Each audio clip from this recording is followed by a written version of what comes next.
guilty of crime.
Hello, everybody. What's up?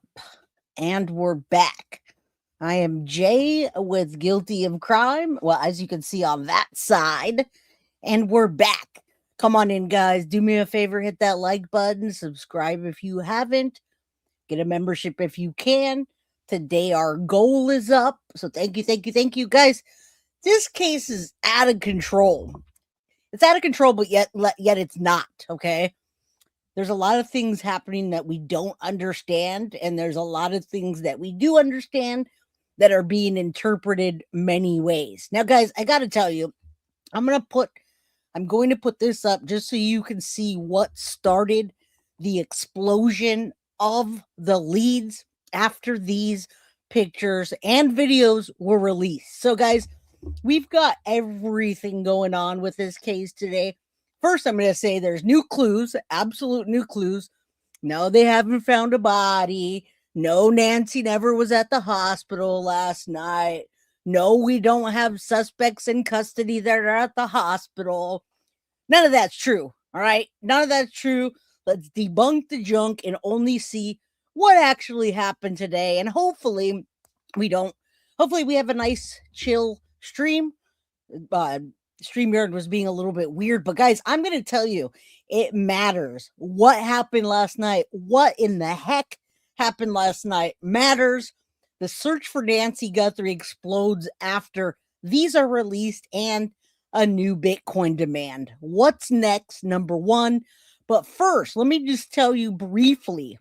All right. So what the heck did happen last night? What made the search intensify so greatly, and what did they need to get a federal search warrant for this guy that was just to get released?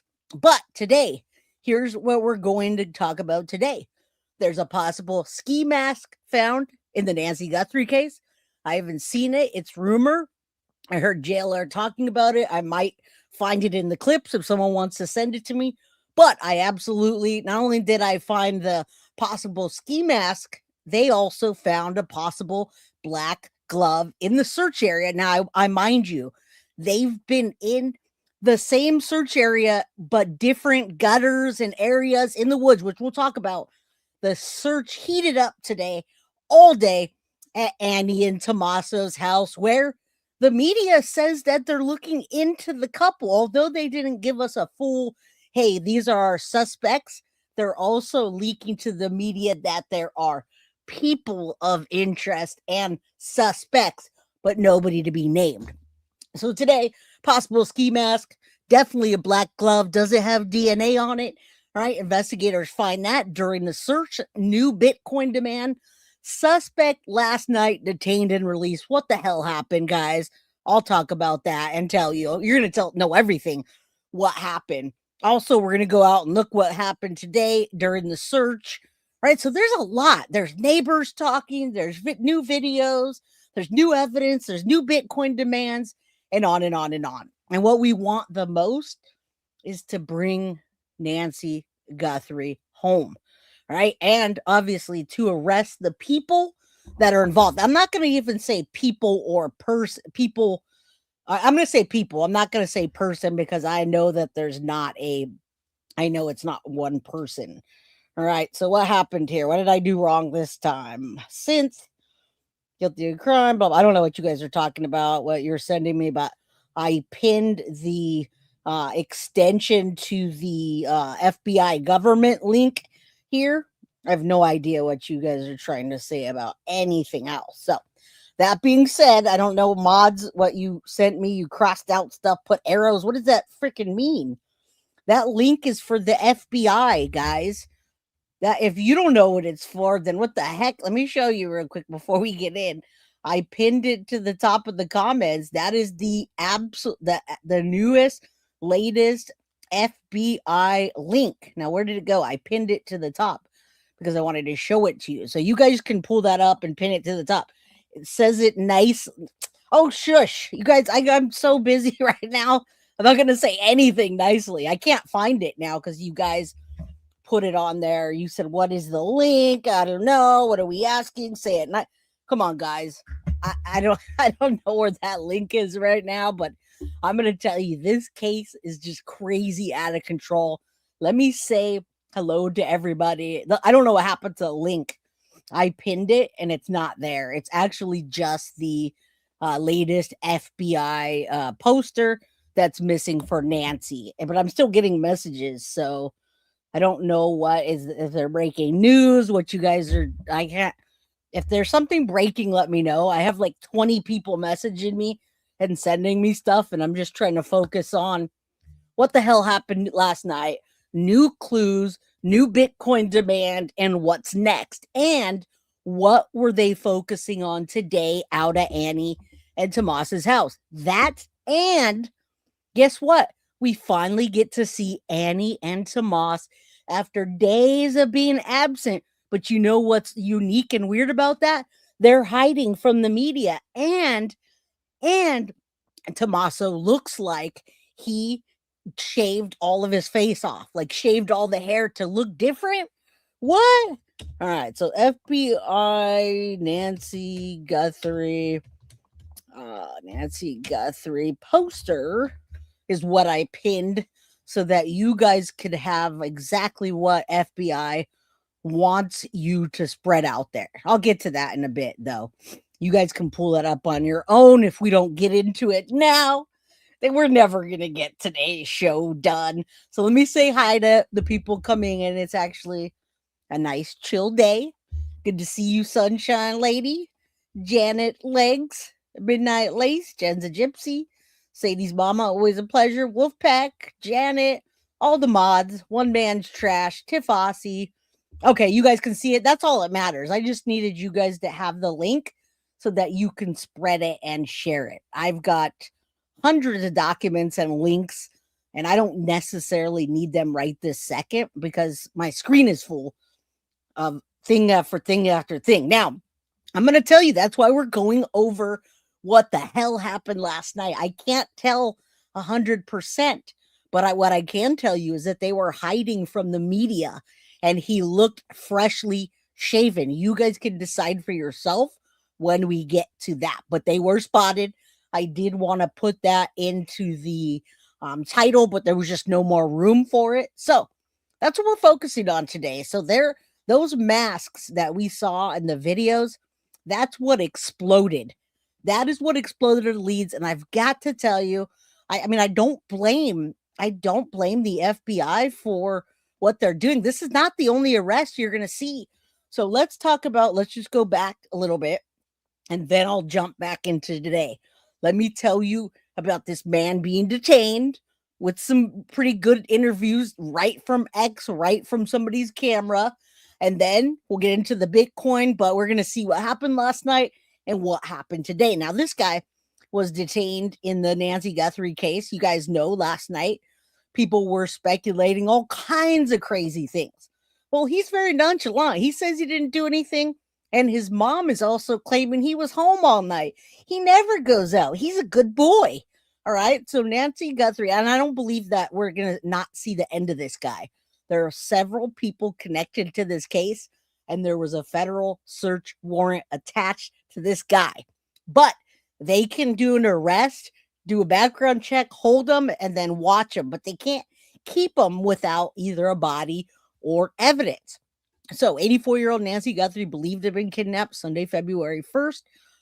Yesterday, on Tuesday, February 10th, authorities released surveillance photos, like I said, and you saw, and it just sparked up every single news station. Late last night, police detained this man here, and then he was released. So this man was detained by police in the case of Savannah Guthrie.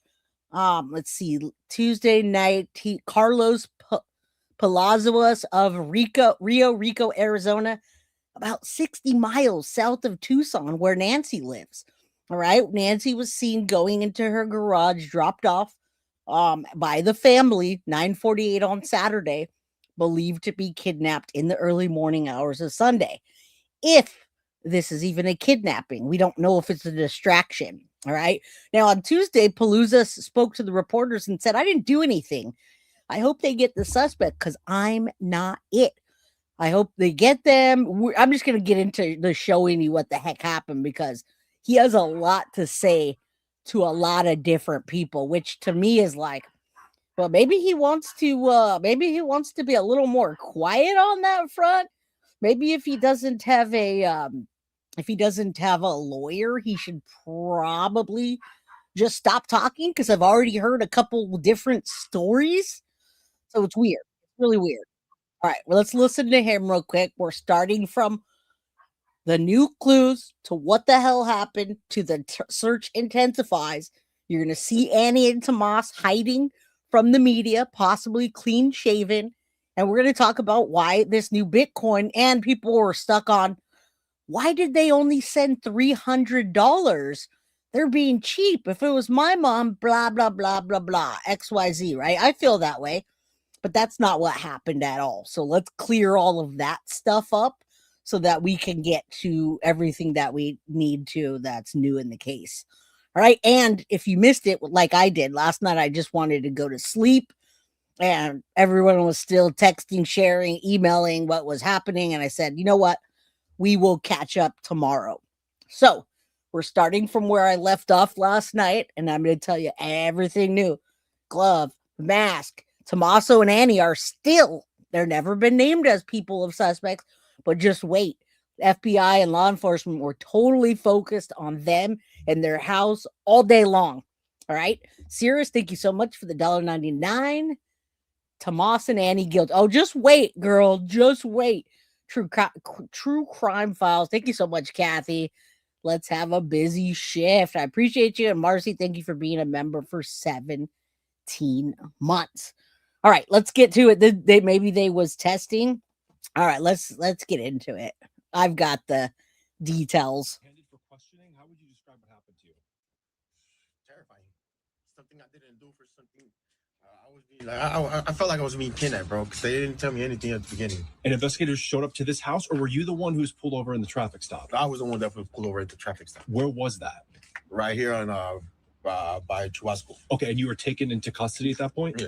And you were I was being detained. Detained, okay. I was detained the whole time. Okay, That's what they told me. Where were they At holding the you? back of a car. Back of a Miranda car, and then they moved me into a Pima County sheriff.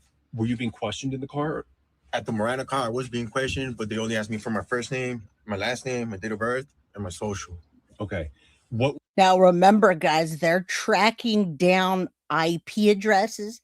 This is exactly what law enforcement told us yesterday, except we thought it was going to be Dominic Evans because JLR said DE. We never got this man's name or initials at all. But what the arrests are being tied to are leads that are pouring into the FBI and the people looking into the Bitcoin wallet tester, the $300 wallet tester. That's how they're being tracked. So this guy that keeps on talking, he's getting his 15 minutes of fame anywhere and everywhere. He might be careful because there's a reason why he was arrested, and there's also a reason why he was let go. What were they asking you about? Where my whereabouts. Okay. Where did I work? Where was I? And all that. But Are you ever up in Tucson? Yeah, I work in Tucson. What do you do? GLS, deliver packages. Okay, do you think you might have delivered a package to Nancy Guthrie's house? I don't know. Might have been a possibility. I don't know. Yeah, do you ever deliver like Amazon packages or anything? Well, it's kind of the same thing. Yeah. So do you think And if you, we're not going to just go into a bunch of details on this guy that's supposedly a nobody and got let go. I still don't think he's a nobody, and there's a reason why they got a federal search warrant for his house. But he's just funny. He's funny, and he's enjoying that limelight, boy. Come on in, Nina. Good to see you, Panda Ann, Synth, Jen's a Gypsy, everybody in the house. What's up? Glad we are back. you may have, did they indicate that you might have been on her property? You're not sure. Nah, they just came up. They until right now, all I know is that they show my in-law a picture of somebody wearing a mask or something, and they supposedly look like my eyes. Right. Okay. That's it. That's all I know. Okay. Jeez. How do you think they connected that case to you? Go ask them, bro. Okay, so That's something you gotta ask them. I can't answer that question. And he shouldn't answer that question without having counsel, okay? Because they're tracking IP addresses. They told us that. They told us that the IP address tracked to somewhere in South Tucson. Well, that's where they went, 60 minutes south of Tucson. That's exactly where they did go. All right, so let's keep going. Did they take anything from your house tonight? Nah, I don't know. All I can say is they took my phone. Took your phone. Right. You don't have your phone right now. I know. It's crazy. There's so many You interviews. heard there just a part of those comments from the man who says that they were detained by police and questioned in the case of Nancy Guthrie's disappearance. Nancy first was reported missing on February 1st. She is the mother of Today Show host Savannah Guthrie. Now, this also comes as videos were released earlier on Tuesday, and they show a person wearing a ski mask and a backpack. You can see those videos released by the FBI here on your screen. Now, at one point, they do tilt their head down and away from a doorbell camera while approaching. And now she says they're still not telling us, like we talked about yesterday, being two different people with two different masks, two different statures, two different ways. They're not saying that. Now it's just they. All right. But I can't wait until you see actually the whole picture of what happened last night and how it leads back to Annie and Tommaso. Go figure. All right. Guthrie's front door. The footage also shows the person holding a flashlight in their mouth and trying to cover the camera with a gloved hand and part of a plant ripped from the yard. The videos, less than a combined minute in length, gave investigators and the public their first glimpse of who was outside Guthrie's home in the foothills outside of Tucson. But the images did not show what happened to her or help determine whether she is still alive. FBI Director Kash Patel said that the armed individual appeared to have tampered with the camera. It was not entirely clear whether there was a gun in the holster. The videos were pulled from data on back-end systems after investigators spent days trying to find lost, corrupted, or inaccessible images. That's according to the FBI director. And now they're looking at where that backpack was made. They're looking at all of it, right? They're looking at the mask. They're looking at the gloves. Now, those black gloves that they found that are 9 mil thick probably are the glove. And if it is, it's going to have DNA. So we're going to also show you what they found today and everything. But that's what exploded this case and ultimately led to the arrest of the man we saw out there talking. And now he's talking to everyone, which I'm not focusing on him today. Just a tiny bit. Now, Tuesday afternoon, authorities were back near Guthrie's neighborhood using vehicles to block her driveway. And a few miles away, law enforcement was going door to door in the area where her daughter, Annie Guthrie, lives, talking with neighbors as well as walking through a drainage area and examining the inside of a culvert with a flashlight. Investigators have said for more than a week that they believe Nancy Guthrie was taken against her will. She was last seen at home on January 31st and reported missing the next day. DNA tests showed blood on her porch was hers. That's according to authorities. Now, again, anyone with any information on this case is urged to contact FBI. And these were the latest images released. All right. So you saw what happened last night. I'm going to sum it all up in a minute for y'all. I'm not going to leave you hanging like that, because I was like, it was moving so fast that I didn't know what was going on. So when I come up here, I'm following this guy, Ford Hatchet, and he's talking about the man who was detained by Pima County. And this guy's everywhere. There's a full interview here, but I'm just going to show you a few seconds because he's here. He's here. He's on a new 8-minute video today, which I don't really care. I want to find Nancy Guthrie, not focus on how did him. this all start? How did they stop you here? You were driving here, Yeah, or my wife was driving. your wife was driving? Because they were following me. And once I saw they were following me, I pulled over. They didn't even have to put a traffic stop or anything. I got off the car, and they arrested me as soon as I got out the car. They didn't even tell me what was going on until the detectives got here, like 2 hours before I got arrested. And then the detectives got here. It was the FBI agent in Santa Cruz County, and they told me I was being detained for kidnapping. And I asked them, like, well, kidnapping of who? And they told me this lady, I don't know her name. And Nancy Guthrie? yeah, that's her. And I told them I work in Tucson for GLS.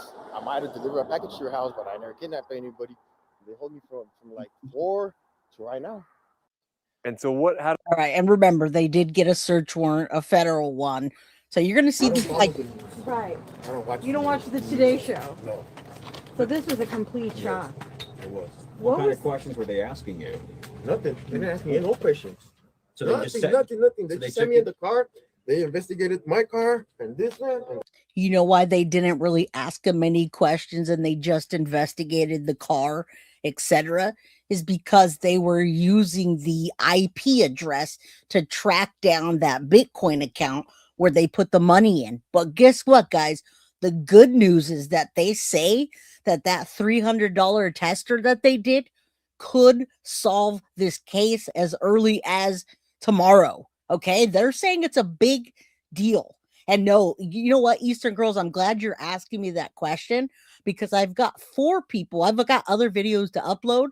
The guy that was in court, basically, Eastern Girls, what's happening is law enforcement in the area are getting a bunch of tips in. When they get the tip in, they're looking up their name, and if anybody has any kind of criminal background, they're asking questions later and they're taking them to court. So if you saw that video with the guy in court that I just uploaded, they're getting guys that look Hispanic with facial hair again and again and again. All right. That's just a small part of what's happening as well. So I know it gets confusing. that's it. They didn't ask me no questions. No nothing. Did you get the other car back? Or they still have it? No, it's right there. Oh, they gave it back to you. So, Yeah, it's like and they said you can go home? yeah. And how did they treat like the people you were with, your girl, your child? I don't want to speak Yeah, about no, that, understood. you know Yep. what I mean? How's your family? They Well, they're all scared in everybody. I was going to say, they scared everybody, huh? Yeah, they're all in shock right now. Wow. Did they damage the house? Yeah. And again, the mom's going to be talking. This guy's going to keep talking. Right after this, we're going to hop to what the hell happened last night so that we can move forward, as well as Deception Detective just dropped a new freaking video, and we're going to watch that together. But first, I got to tell you what we found, what happened last night, and everything else that I've compiled today, because I assure you, this case is one that I'm obsessing over personally. It hits close to home. Yeah. What did they do to the They house? broke the doors. What else? The garage door in the back. So what are you going to do now? I'll try to clear my name. I didn't do anything. Well, Can you this is tell one me of the- again? And then, I mean, I hope they get the suspect, because I'm not it. They better do their job and find the suspect that did it so they can clear my name. I'm done. Look at what I'm putting my family through. You're on Not just national them, news now. Not just them. Even my parents in Tucson. Right. Yeah. And your mother-in-law was worried about you. She was saying it doesn't look anything like Yeah. him. See, that's what I'm telling you guys.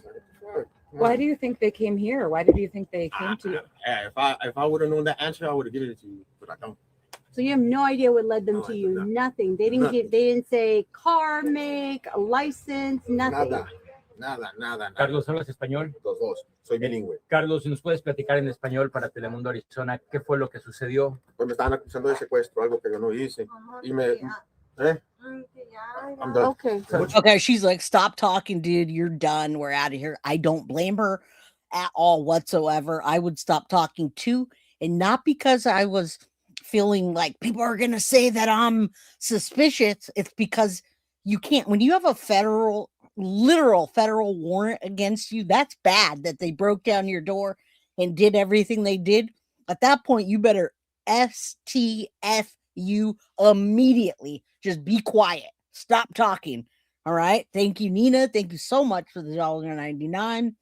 I think I missed a couple of them, but Sirius, thank you so much. Hey Squad, Tomas and Annie Guilty. Michael, good to see you. Choo. Holly, same thing on the train. And then Nina hooked us up with 2. Thank you so much.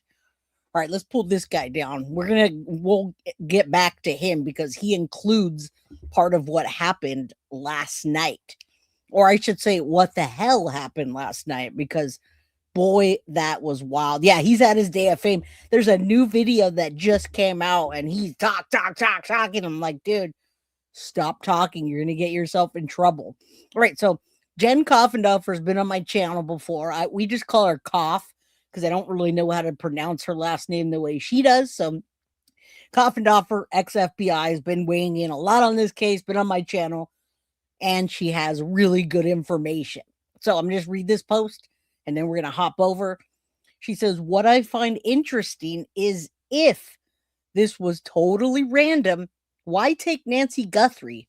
If they intended to rob her and then killed her, it would be highly unusual to take her, right?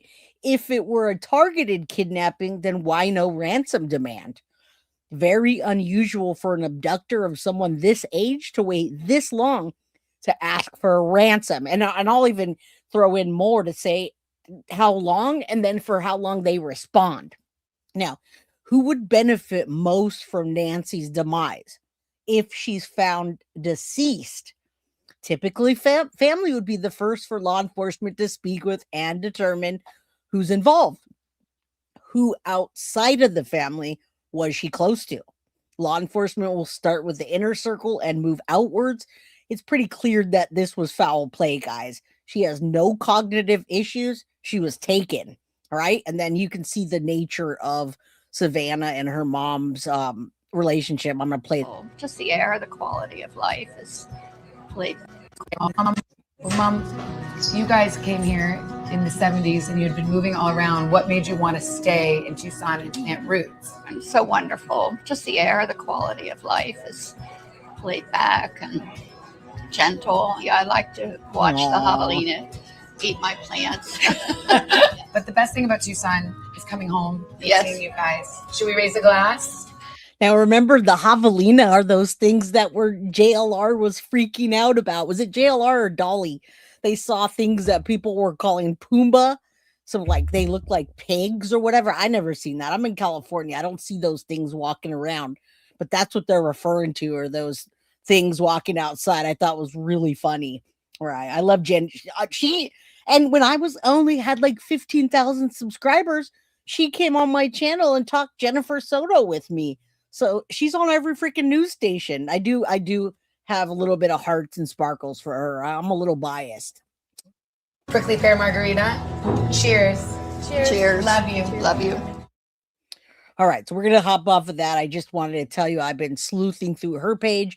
She's keeping up on all of this. And not only that, her speculation is on point. So before we get into the fact that there's 2 most likely scenarios, and the what happened today, let's find out what the hell happened last night that's tying into today, and then we can move forward, because I feel like it's completely incomplete without this. And I said, before I even saw her video, I was like, what the F happened? And then I remember Synth tell me, Jay, don't cuss. Jay, don't cuss. Yeah, Pumbaa. There you go. What's up, Kel? Synth is in my head. She's texting me. She's like, don't use cuss words. I'm like, okay, good. So I wanted to call this what the F happened last night. But instead, what happened last night, the new clues, and we're going to go into the Bitcoin demands. Let's start with what the hell happened last night and morphed into today. And guys, you're going to want to pay attention in this video, because we're going to see Annie and Tommaso for the first time in days, and they're trying to hide from the media. All right, let's go. Crazy. Welcome to Break the Case. I'm your host. I'm Jen Coffindaffer.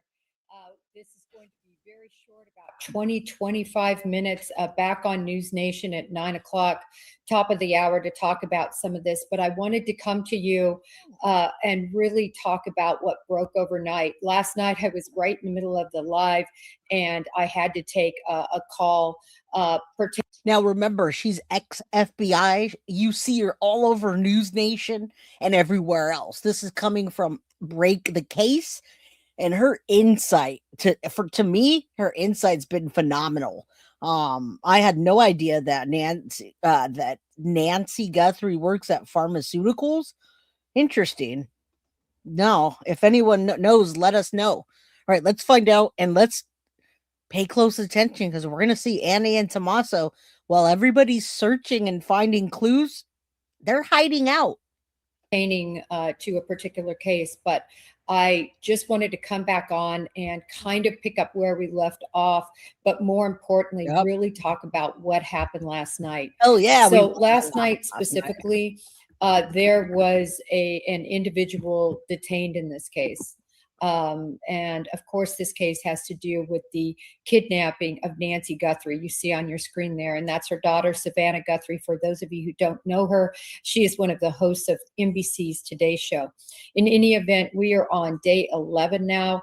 And we are on day 11. And I got to tell you guys, I don't think that she's alive anymore. I think I've made my case very clear between myself and you, that I believe that this was not a kidnapping. This did not start out as a kidnapping. I think they were planning on, whoever took them were planning on something else, like an inheritance or maybe a power of attorney and taking all the assets.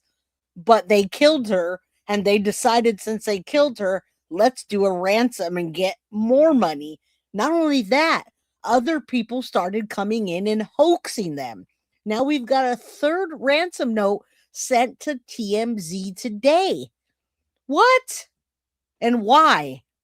Still seemingly no closer to answers. Last night, I believe it was from a tip.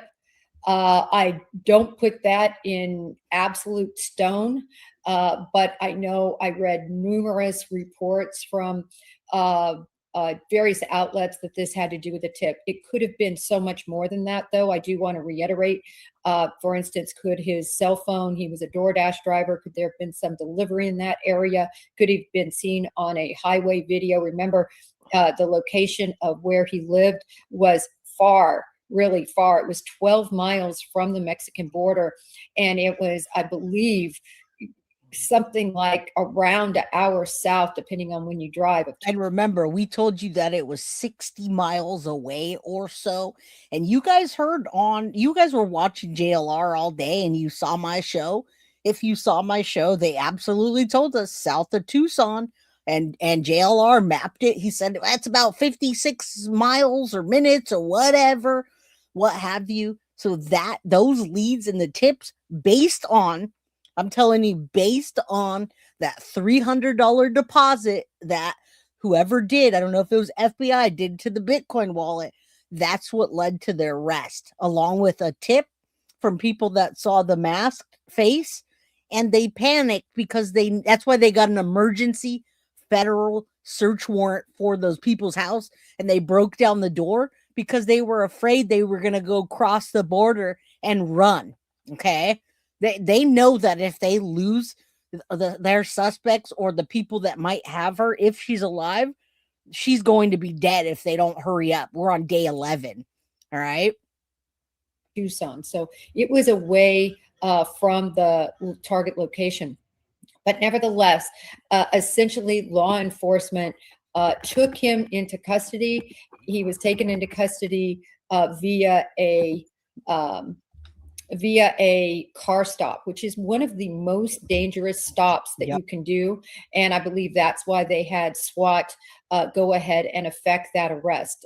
There's no more dangerous, obviously, for many reasons. You're in a killing machine, which is a vehicle. You're around other killing machines, which are vehicles. And there's a lot of variables. You don't want to get anybody else hurt, but they felt that it was imperative that they pull him over at that time based on the information they had.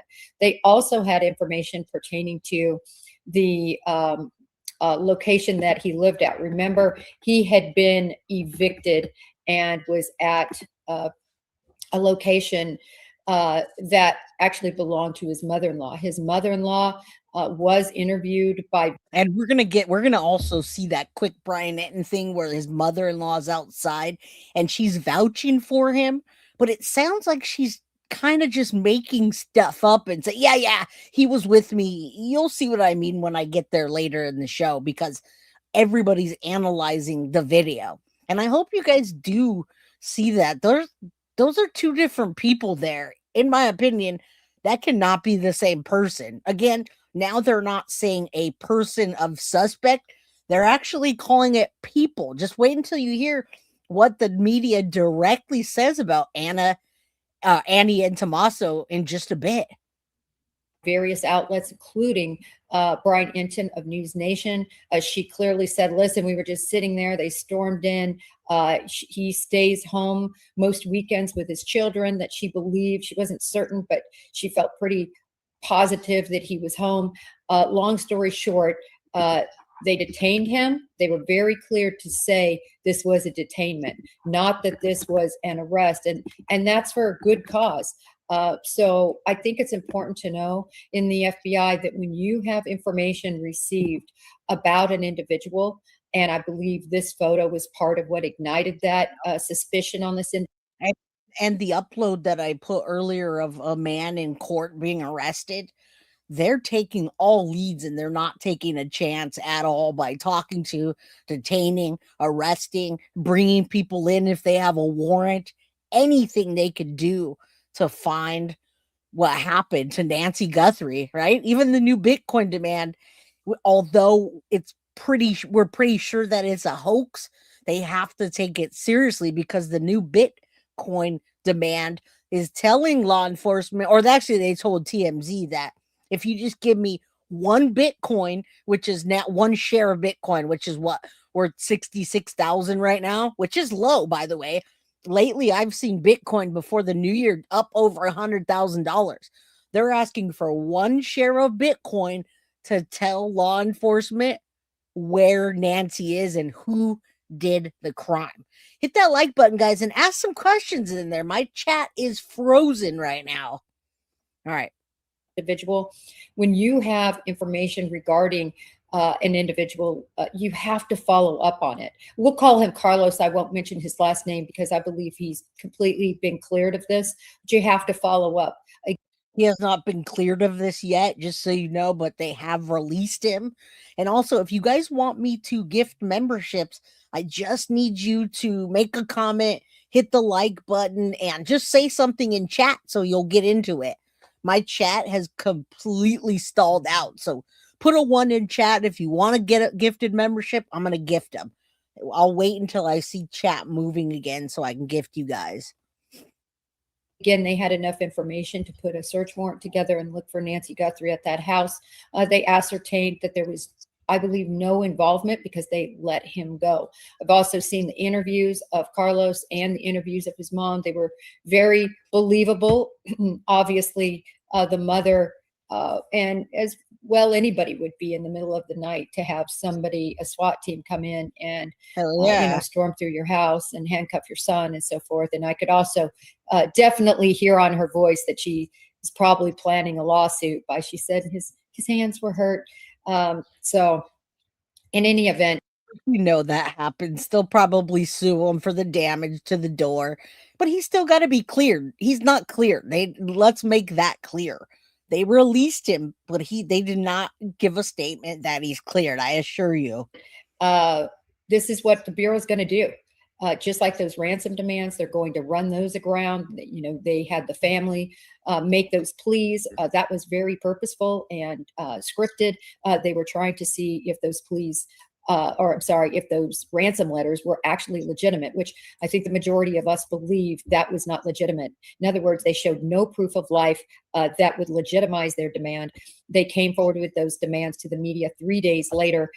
They made sure that their demands were well in the news by starting with 2 local stations, which means probably very familiar with this area, and then moving on to TMZ, a national network that they knew then their demands. I think this was part of a cat and mouse and a part of really just hurting this family. We see it all the time in these cases and missing cases. The thing you don't see is what's these demands that are made behind the scenes into families. I've done many shows about it, not on Break the Case with Jen Coffindaffer, but rather on News Nation, specifically about what happens to missing people and how they're extorted, and how these leeches, and they are no less than a leech, will come forward and try to prey on these poor families at their lowest moment. So any event, that's what I think. And guys, you got to know by now if you've been here. Thank you. I see the chat starting to move again. Thank you. Thank you. Thank you.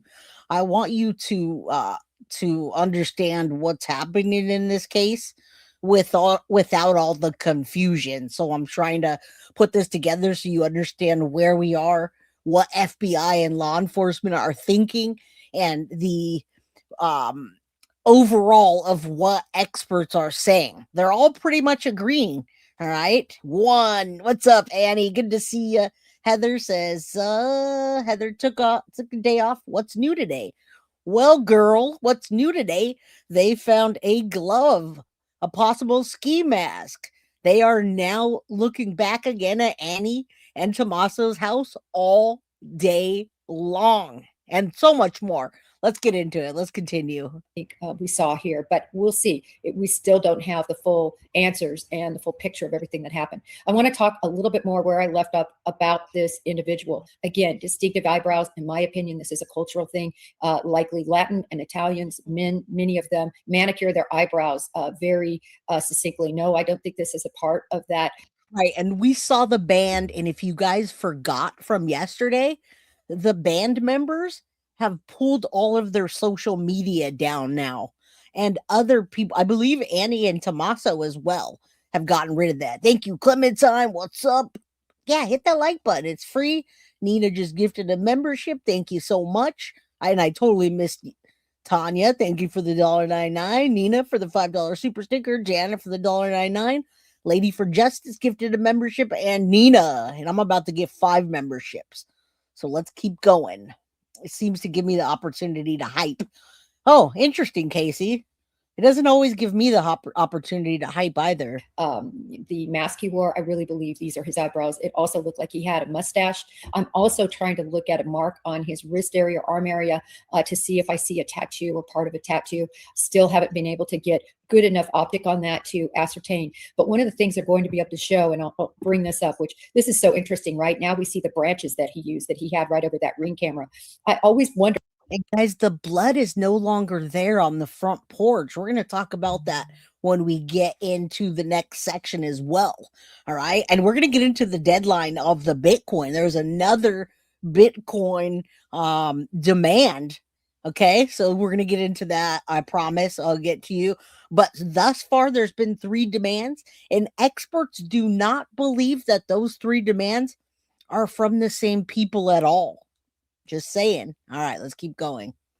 We're just figuring out what the heck happened last night that made it roll into today's investigation. And then I'm going to show you the black glove and what they found today. All right, got a lot. Why was all this greenery on the porch? And now we know why. He used it to cover that camera. I still believe these are droplets. We know they fell from Nancy. Law enforcement has verified that. And I believe where you see the splash marks, I don't think those are spatter. In other words, not hit and then blood spatters out, but rather the dripping. And as the door was closed, those drips came down and down and down and made the splash mark where this perpetrators turned and actually close the door. But you can see these Satil tiles. I think they're probably 8x8s. They could be 12x12s, but they're going to be able to, and I want to pull this picture back up, determine the shoe size of this man. And I do believe he's a man. They're going to be able to determine his shoe size. I do believe he is a man as well, but I don't believe that there aren't 2 people. All right. And thank you so much, Autumn, for the $5, cheering you from Southern Illinois. Been watching, not saying anything, but I feel comfortable here. Thank you all. Well, you're very, very, very welcome. Thank you. Yeah, I'm telling you. I'm telling you. All right, let's keep going. I've got so much to present today. Based on those tiles, I believe, and where he walked. It's coming up right now where Annie and Tommaso were seen at the coming back to the scene where people were checking and hiding. So watch out for that right now. We're going to get into that as well. Nobody's seen them. They took their socials down, and it looks like he shaved, but it's hard to tell. They're also going to be able to use that arch to show what height he is. They're working feverishly on this backpack. And they did do that, guys. They did give a description based on what each block is, etc. But I don't think they've released everything because they're only having experts outside of YouTube and such giving us that information, which I don't believe is true because they're profiling themselves and there has to be more than one person. So I'm not buying it. Back on the gloves, on the mask, which I think was very unique, on his shoes, all of that they're going to be working on behind the scenes. As far as, some people might believe, geez, how could they go this far as to get a search warrant? Listen, we don't know all the information they had. And clearly law enforcement believed he was in there. I want to talk a little bit about the hostage rescue team. Okay, and then we will talk about the new Bitcoin demand. True Crime Files. Can you do us a favor and drop your Facebook page in chat for us? I really want everybody to go sign up for your Facebook, and then they can also sign up for your YouTube channel. So if you could drop that link, that would be awesome.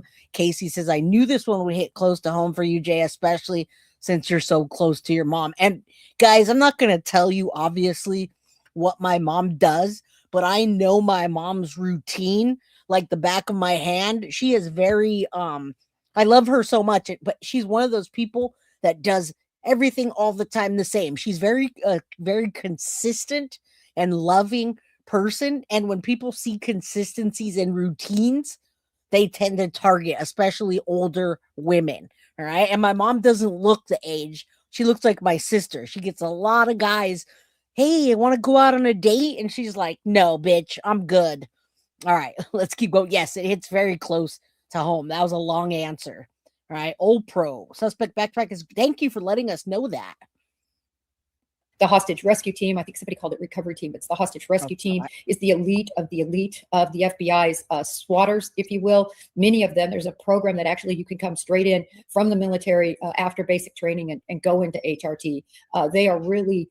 Now, did you guys know that Savannah's husband also made a statement, right? He's former, what is it? Is it former law enforcement? I didn't find it such a big deal, but I thought it was cool that she has her husband speaking out about that. Oh, it's very much a blessing, Tracy. I love my mom so much. Hey, Krista, good to see you. And Cheapskate, I guess it's good that I have ADHD and never had a routine for anything, right? It's good and it's bad. John says FBI has nothing. Well, just wait. It's heating up. Almost professional, paid, we used to call them athletes, but way beyond athletes, really well-trained operators. That's what we call them. In the SWAT program in the FBI, we have operators. That doesn't mean they're sitting behind a desk listening to telephones. This means that they are operational on that team. I was a SWAT operator for 15 years, and for 4.5 of those years, I was on the Houston Enhanced team, and we worked with HRT. My training that lasted, geez, was it? And do you see why she's so valuable to interject in these cases? Not only is she just, to me, she's cool. She's a cool chick, but she knows her stuff, guys. And being ex-FBI and being an ex-SWAT, she knows exactly what's going down and why. All right. So thank you, Koff. We appreciate you. Your channel's in here. Everybody should go subscribe to her. I don't care what anybody says. I think people just say stuff because she's in the Sebastian case and they don't like her take, but I'm all for her. So go sub up to her, right? Bestie, my mom is my queen. And I hope you guys got a membership if you needed one. Thank you. All right. Don't worry. We're going to get into the glove, the mask, and the Bitcoin demands, as well as Tommaso and Annie's house and how it was focused on all day today, what law enforcement and media has to say about them. 2 weeks. I really need to go back and look. I think it was 2 weeks back Finally. then, to receive my SWAT certification was done by HRT. 2 of the toughest weeks of my life. You can imagine I was only girl. Only girl, you go girl. I used to be the only girl in tattooing too, and it was hard way back then. But listen, here's the thing. We want the best information that we can get about this behind the scenes. Jay, did FBI take the doormat?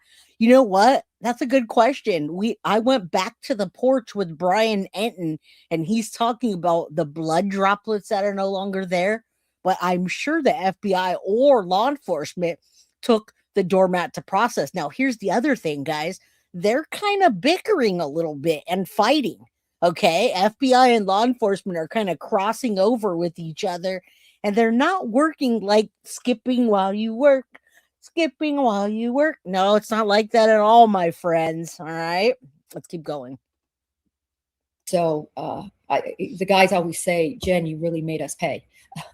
On the tryouts, I had 3 different tryouts because I was in Houston's team, Dallas teams, and San Juan's team.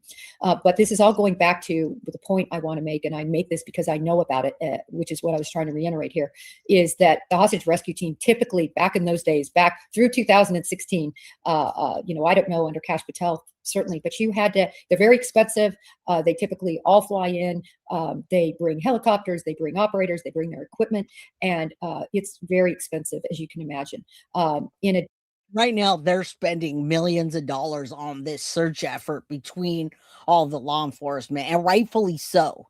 All right, rightfully so. What's up, Nina? Good to see you. Can't imagine what motive they have. Well, we're going to talk about that because, listen, Tori, the motive that I've believed since day one was the inheritance and that power of attorney situation, because Tommaso and Annie were the ones essentially taking care of their 84-year-old mom, meaning they were the closest 10 miles to her. So they were the ones that probably took her to church sometimes, not the actual church, but wherever she was going. If something was wrong, they were the closest ones, and everyone else did something else. I'm glad to make you guys laugh. What's up, beauty lover? Anything I could do to lighten the mood, I'm here for. Thank you so much for the Guilty of Crime membership. If you received one, please thank Nina. I appreciate you. All right. I want to see them hiding. Come on. Addition, you have to have proof that you're going to use them, and it's in an operational capacity that would require their presence. I was so hopeful yesterday when it was reported that the hostage rescue team was there. I was so hopeful that maybe they had a bead on where she was, and I think they thought they did, but they didn't. It didn't fare. Know if you guys heard this last night, but people were saying that she was at the hospital. They had picked her up and whatever. So many rumors that didn't happen. Now, listen, the reason they took the body was because I don't think what they planned to do was what happened. So, and what I'm saying is, if you see the way the kidnapping situation and the demands, and even as far as going up to the door and not having something to spray paint or paint the camera, he goes and uses shrubbery off the top of his head. Just let me use some shrubbery, which really didn't work, by the way. All right. So I believe whatever they were doing went wrong. All right. And there's a lot of people involved, in my opinion. So the more people involved, the harder it is to coordinate stuff, unless you do it all the time. Law enforcement has clearly said that these kidnappers are lame and they have no experience in what they're doing. Out to be anything you can look at.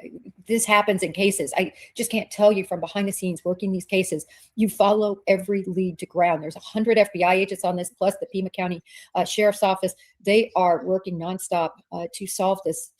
What really I think now is quite a mystery. Yep.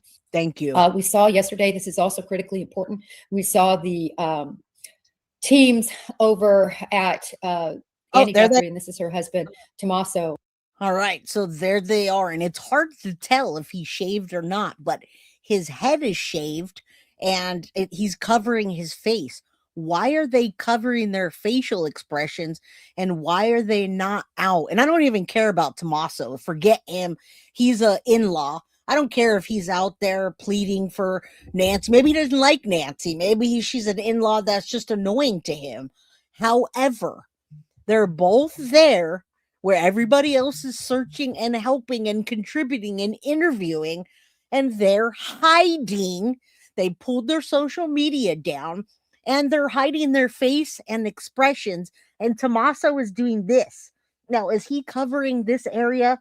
Because this was after they dropped the FBI videos and images where we were staring at their lips. We were staring at the mustache. We were staring at the shape of the eyes. We were staring at everything piece by piece by piece. That's Annie and Tommaso. They were spotted out on the scene where people were searching and media was, but they were hiding from them. All right. Is everyone on the same page right now? Yes, hiding makes them look more guilty, but that's because I think they are more guilty, Mom. You guys tell me what you gather from them being on the scene, hiding their mouth and facial expressions because you think they didn't see us? They are clearly watching YouTube. I'm telling you that even the experts are saying that these people involved in the case watch these shows and these wild theories because they want to see who's doing what, where, and be prepared, right? Everybody's a true crime person as well, but you tell me if those are innocent people that just want to bring Nancy home. All right, up to you. But after I show you what happened today, I think you're going to be like, wait a minute. This is the first time that the news media and law enforcement is semi-admitting to the fact that these people might be suspects. All right. And I've been waiting for that. Cielo. We saw them at Annie's house again, not only doing a re-canvass of the neighbors, asking for permission to search sheds, to search their yards, to search any place where to me either Nancy could be or indicia of this crime could be. They were also beating the bushes literally at Annie's home, I think, looking for any clues. What keeps taking them back there? They did a 3-hour search. Now, listen, this was filmed this morning, but they also went back again all day long, and I'm going to show you that after. Okay, so what Jen's talking about, it's completely separate from what happened today. Okay, they're back and then back again today with left hand. They took out evidence in paper bags. They used flashlights. That shows me an evidence search. What in the world, I say flashlights, photography, what in the world keeps bringing them back to this house? Some may say they're acting very kinky here. I agree with you. But remember, they have been under the auspices of suspicion, right? It was turned on them very early. And so perhaps they are just ducking down because of all the attention they're getting. We know they removed their social media accounts. He did, Tommaso, I think all but one I believe was left up. But the active accounts and a lot of everything's gone. I understand that if you're getting barraged with, people saying terrible things about you, but you would think they would just make it private and keep their friends informed on how they were doing. Nevertheless, I'm not going to judge. I've seen it all, but they keep going back there. That's by no mistake. I think it's a combination of due diligence to see if they could prove the alibi that Annie and Tommaso. You guys tell me that this is not a coincidence that these pictures were released yesterday and those people were out in the media. They didn't realize probably the media was so heavy. You tell me it's a coincidence that they're hiding their face and their features from the media and everybody else. If you're not guilty, you have nothing to worry about. It's your freaking mother missing, for God's sake. Who cares if your makeup's on or how your face looks? If you did nothing wrong, there's no reason to hide and not participate in the searches. And even when Annie does participate in anything, she's very lackluster. She smiles at weird times. Her eyes blink a lot. She breathes heavy. And she frankly looks like Jen Soto. She has that like Jen Soto, like I'm scared for myself look. Okay, so let's go back to that. I don't find that a coincidence at all. Has given, combined with leads that are keeping them going back there, which is important. I want to touch on two last things and then I'm going to have to go. I want you to just see this house from the street right here. This is one of the better pictures. This was no accident. This wasn't just somebody walking around the neighborhood looking for houses to vandalize. They went straight to that camera, in my opinion.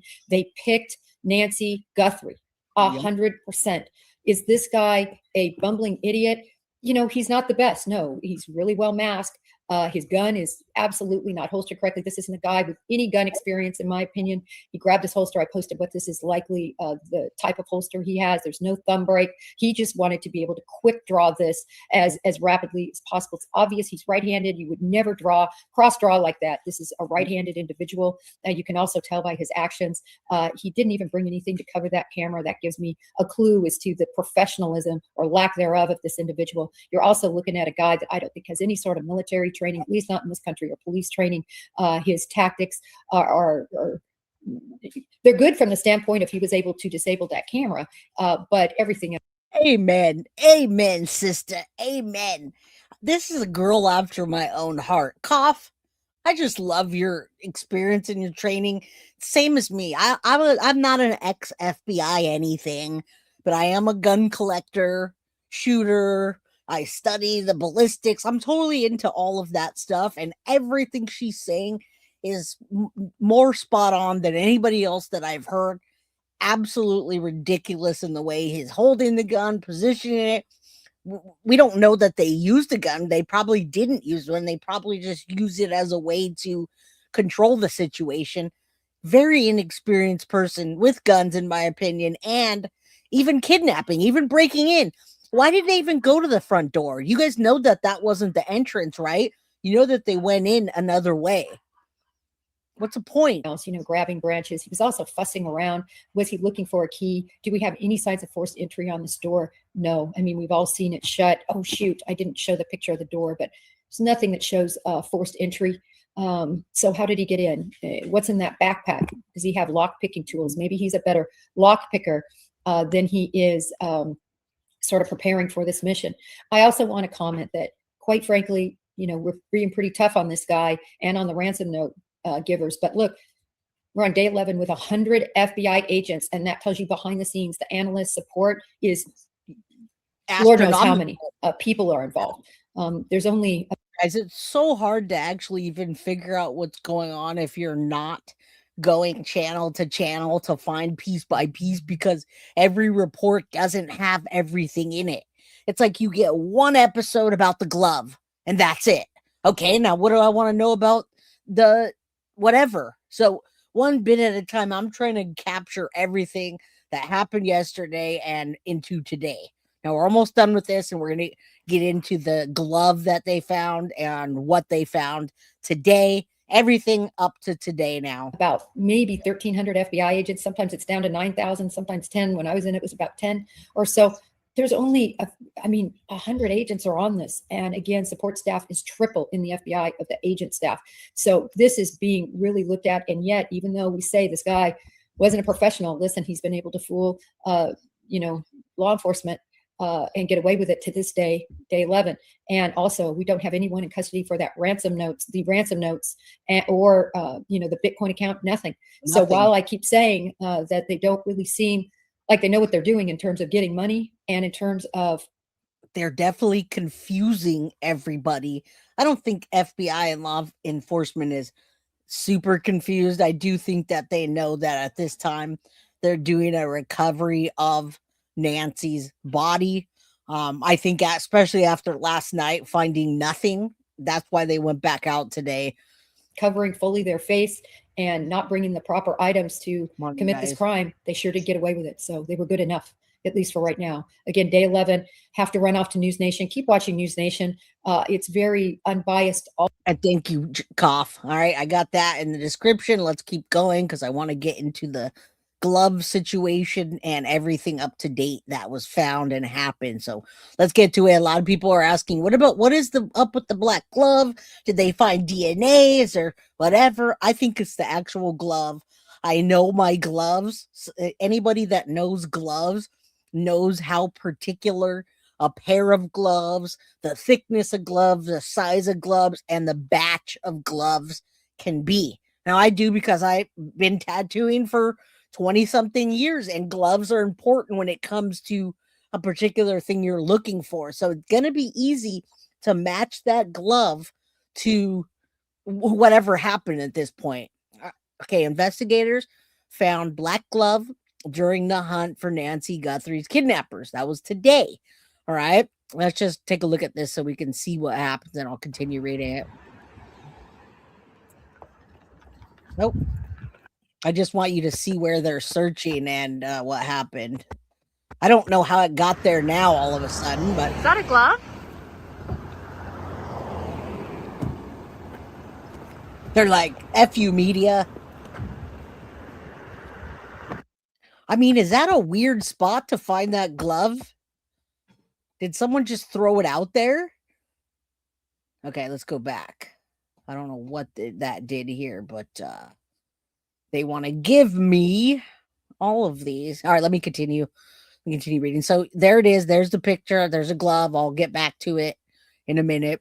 All right, listen. FBI agents recovered a black glove from a roadside near Nancy Guthrie's house.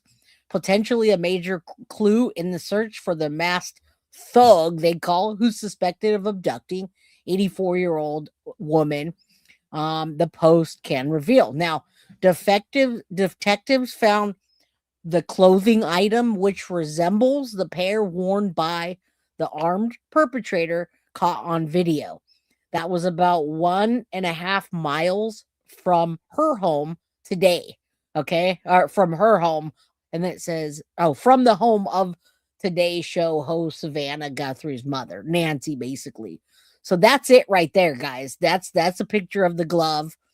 That's them finding it. You can see it down there in the corner. Let me make it bigger for you just so you can see what's going down. That's where they found the glove. You see that it's black. It looks kind of shiny like the other gloves did at night. Now they're going to check DNA, thickness, whatever they can find, I'm sure. All right. So isn't that weird that they would find that one glove like right outside of the bushes there? Was that something planted? What is that? Why didn't they see that before? Weird.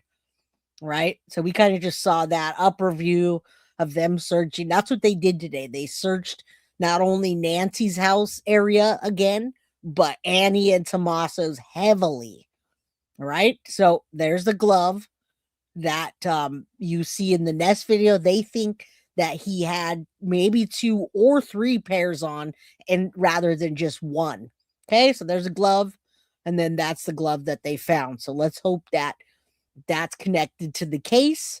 Videos, photos show at least one member of FBI response pulling the glove from the low desert shrubbery in Guthrie's secluded desert suburb of Tucson.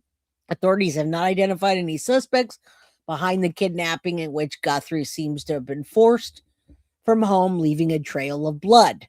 Right. However, on Tuesday, FBI released footage of a man with black gloves, a ski mask, and a holstered gun destroying the camera. All right. So that's what happened today. They found a black glove.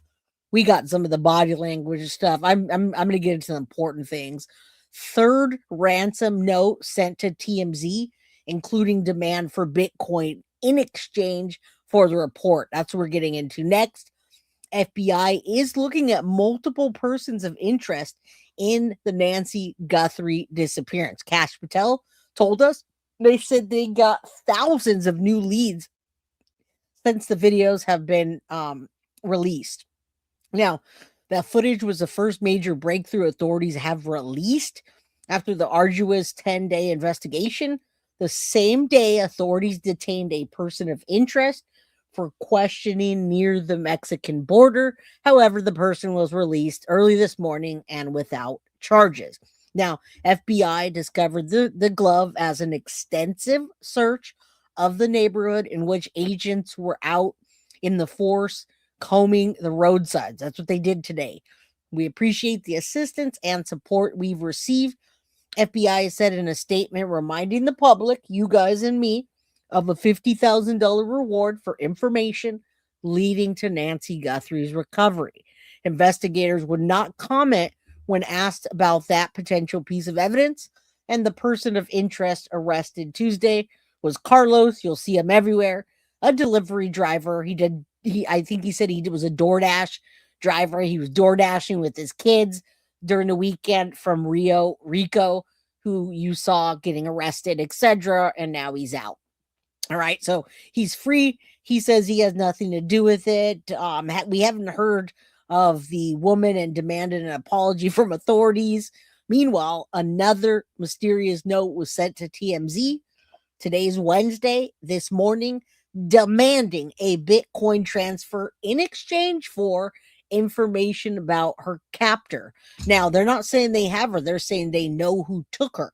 And what they want is one share, which is about $67,000 of Bitcoin in exchange for the name of an individual that's involved. All right. So there's the timeline of the disappearance real quick. I'll just run through it. All right. I mean, there's a picture of them. And then we've got 5:32 p.m. January 31st. Nancy goes to her family homes for a visit to play games and have dinner. All right. Come on. I'd love to do this if you're going to work. Okay, then her garage door opens. I must have missed something because they don't have it. But anyhow, she got dropped off by account from Annie and Tommaso at 9:48 p.m. Her garage door opens. They say she walked in. They made sure she was safe. And bye. Next thing, 9:52 minutes later, the garage closes. She's believed to be in her bed, returned home. And then 1:47 a.m. in the morning on February 1st, the doorbell camera connects. That's when we see the blood on the porch, etc. All right. And we didn't see it, but you know what I'm saying. Their missing timeline. Software detects a person on the camera, but no video available. They say because it loops, but we know that's different now. And we believe FBI has more than they're letting out. We're not done with that. We'll do all we can. Adding it could have been animals, what they say. We know that's not true. That was at 2:12 a.m. the morning that she went missing. Right? Her pacemaker disconnects at 2:28 a.m. And then family checks on Nancy the next day, 11:56 a.m. They said that she didn't show up at church. We now know she wasn't going to church. She was going to her friend's house to watch the church service through a streaming app, right? When she didn't show up to her friend's house, family checks on her and calls authorities, right? And then now we got our missing person. 911 calls come in. Officers arrive after 10 minutes and the search begins. I don't know what they're doing with this, but all right, now we're going to get to the ransom that just happened this morning. All right. Let's continue. How you guys doing? Good to see you. Come on in. Hit that like button. Subscribe if you haven't. Get a membership if you can. Ask questions, guys. Let's keep chat moving. Come on. Why would they not pay? Well, I'm going to tell you why. Let's keep going. There's a strategy here, right? So here is this morning. A new ransom note comes in, and it comes to TMZ yet again. Another email from somebody demanding money. This is somebody who says they have been trying to get in touch with Savannah Guthrie's sister, Annie, and Savannah's brother to no avail. And they are now saying that they have information about who the kidnapper is.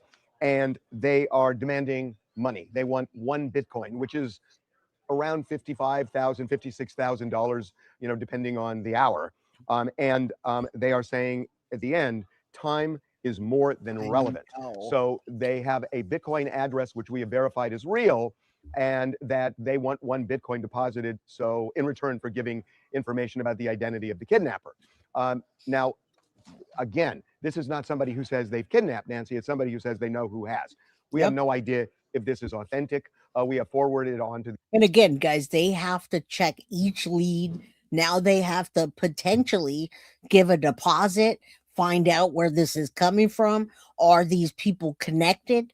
So now there's just more distraction after more distraction after more distraction, right? And you guys ask, why did they only pay $300? We're going to get to that. Don't you worry. All right. And why didn't they pay the $6 million? The FBI and they are looking at it. And we got this early Wednesday morning.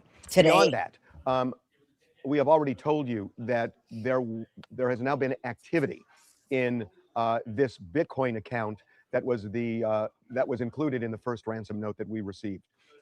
We are not saying what kind of activity, how much money. I know there is another story out there about that. We are not going to comment on that. We gave our word to people and involved in this case. We are going to honor that, but only to say that there is activity, and that means something. A couple of other points.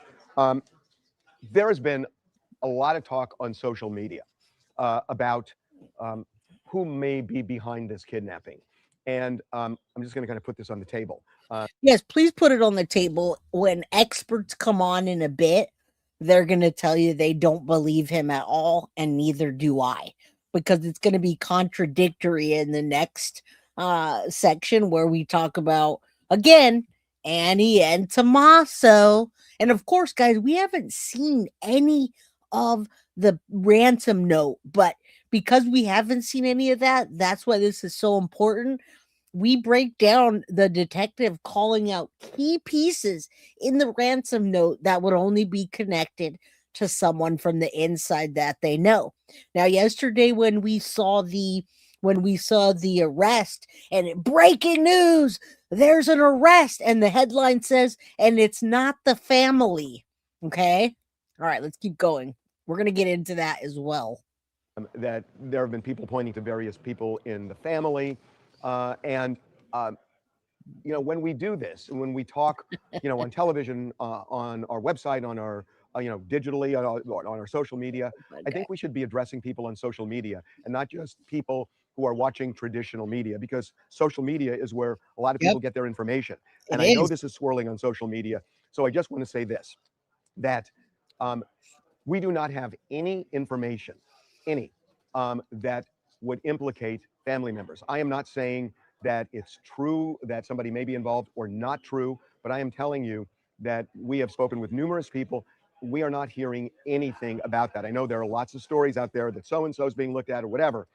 I am telling you, we've gone down that path. We've asked questions. We have absolutely no basis to say that is true. And in another segment, they're going to say he needs to get some rest. He's out of his ever-loving mind. So, I mean, again, he's been breaking these news stories, and it's a big deal that ransom notes are being sent to TMZ. So you could see him running himself ragged with this. And it's tough, very, very tough when you're working an investigation that you're reporting on, when you've got 10 people you're talking to, and you've got this fantastic source that tells you everything about the case, but you can't tell your audience. That eats you up, guys. I got to tell you, in the Madeline Soto case, oh my God, there were so many times that I knew so many things before it hit the media, and I wasn't allowed to say anything. So it just sits there and festers. I wonder what he does know. Remember, he's seen these potential ransom notes, all right? Any way, shape, or form. So in terms of leads, to me, there are 3 leads right now. One is, given the videos, we know that this is somebody who is somewhat stocky. It is a male. It's somebody who has a mustache and either a goatee or a beard. And law enforcement has told us, people involved in this investigation, that they believe that whoever took Nancy is from the Tucson television area. And that's why, or one of the reasons why, they were sending notes, not just to us, but to local television stations there. Right. So at least now they've got that description. On top of that description, if the email that we received is written by the same person who came to Nancy's door the night she was kidnapped, come on, guys, it would be an intelligent person based on the construction of that email, as well as somebody who is tech savvy. So in terms of people calling authorities with clues, it is somebody, it would seem, who is tech savvy, who is intelligent, who is somewhat stocky, a male with a mustache and either a goatee or beard. That is something. And there may be something identifying about what that person was wearing. So that's one path. A second path is Bitcoin, and I will just leave it at that. And the third path is, one of the things that authorities do all the time when they get a video like this of somebody who they believe is the kidnapper, is they look at what they're wearing and they try and find out, where did they buy it? And that's what's coming next. People are identifying the backpack. They're identifying, hopefully, those gloves. Hopefully, one of the gloves is connected to the. It's hard to even call it a kidnapping, but I guess it is because we don't know where Nancy is. But I feel like it wasn't supposed to be a kidnapping. It was some situation of financial gain gone wrong. Now, remember, the people that we looked at yesterday, we looked at the bandmates and we looked at Tommaso and Annie, and they're all just a little bit off. Like, we hear Annie is kind of weird. She's a goth girl. She did drugs back in the day, maybe still now. And the other people involved, they have a criminal history, but the criminal history is not of violence. It's a difference. Most people that are going to commit a robbery or a home break-in, they don't want to kill somebody. They want to gain money and whatever they're trying to get. It's usually financially motivated. Okay, so I don't think that this was planned in the way, and I think that that's why we're getting these random notes, random ransoms that don't even sound similar to the one before. And potentially right now at this point, all three of them might be different. 3 different people. We don't know. So, you look at the gloves and they seem bizarre. And there are things about the And when I say 3 different people, folks, I mean 3 different people that might not even be connected to the case at all. Right? Except for the only coincidence that I'm going to say is the coincidence of the fake hoaxer that texted Annie and Tommaso and said, "We're getting tired of it. Where's the Bitcoin?" The fact that he's a bandmate and connected directly to them says a lot. All right. There's no coincidences in true crime, in my opinion. the getup that are unusual.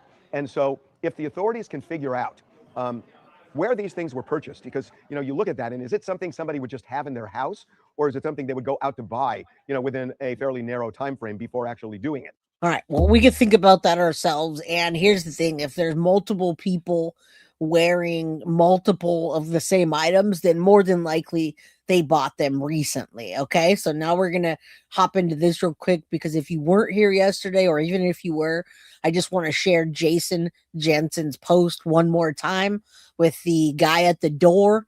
You can see you can see the shoes there. They look a bit different in color. Hopefully they took that mat. We see no blood out here. This is not how they got into the house. So it's weird that he's at the front door. But what's really odd is this, and it's hard to unsee once you see it.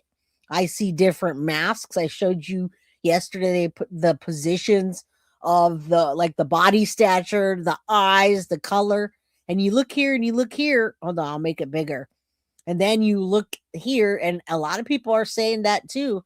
Boy, that does look like female eyes. Now, don't look, you can't see me covering it, but from the nose up, if you look at the eyes and you match those eyes and you look here, man, I see very similar brow ridges, soft kind of female eyes. Those are different pair of eyes, in my opinion, than this person here. All right. Again, this and this, I just can't unsee. Jason Jensen is a private eye that's been doing this for over 30 years, right? He works on the JonBenet Ramsey case, which is high profile, and many other ones. So let's keep going. What's up, Jenny Machete? Good to see you. This last one sounds like it was done by kids, right? All right, that's crazy, Wolfpack. All right, let's pull this down. I want you to see the neighbor, what he thinks happened, and then we're gonna go back to Annie and Tomas's house today. I want you to see this local man from X. Jason, a local Tucson resident, is back at Nancy Guthrie's home and speaking out again. And in this new interview, he shares his premonition about what he believes may have happened to Nancy. So I want you guys to take a look at this. This was today. That after day 2, I have a premonition that the son-in-law has something to do with it. Not sure exactly what, but it was very, very weird that after day 2, they showed a picture of the son-in-law with two guys, and it hasn't surfaced since. He's been out of the limelight this whole entire time. No interviews, no sitting with. Now remember, this is the neighbor of Nancy Guthrie. It's a resident local to the Tucson area that knows the area, that's been out there nosing around, because if you look down here, there was another interview with him as well. That was 2 days ago. He's paying attention who's out there, which media, which people, which family members. And guys, I'm sure he sees I'm sure he knew that was probably Savannah Guthrie's mom's house. So they pay attention. Who comes, who goes. With his wife during interviews, nothing. So I just have a weird feeling about it. I could be wrong, but I don't want to speculate. Oh, it's him, because I don't want to speculate. Everybody speculates. I hear you. Did you see the photos of the suspect that they released? I did. What do you think of that? I think it was very well done, but he will get caught. And I say he, because, there's things surfacing that it could be a woman. There's things surfacing it might be a man. There's things surfacing that it might be two people.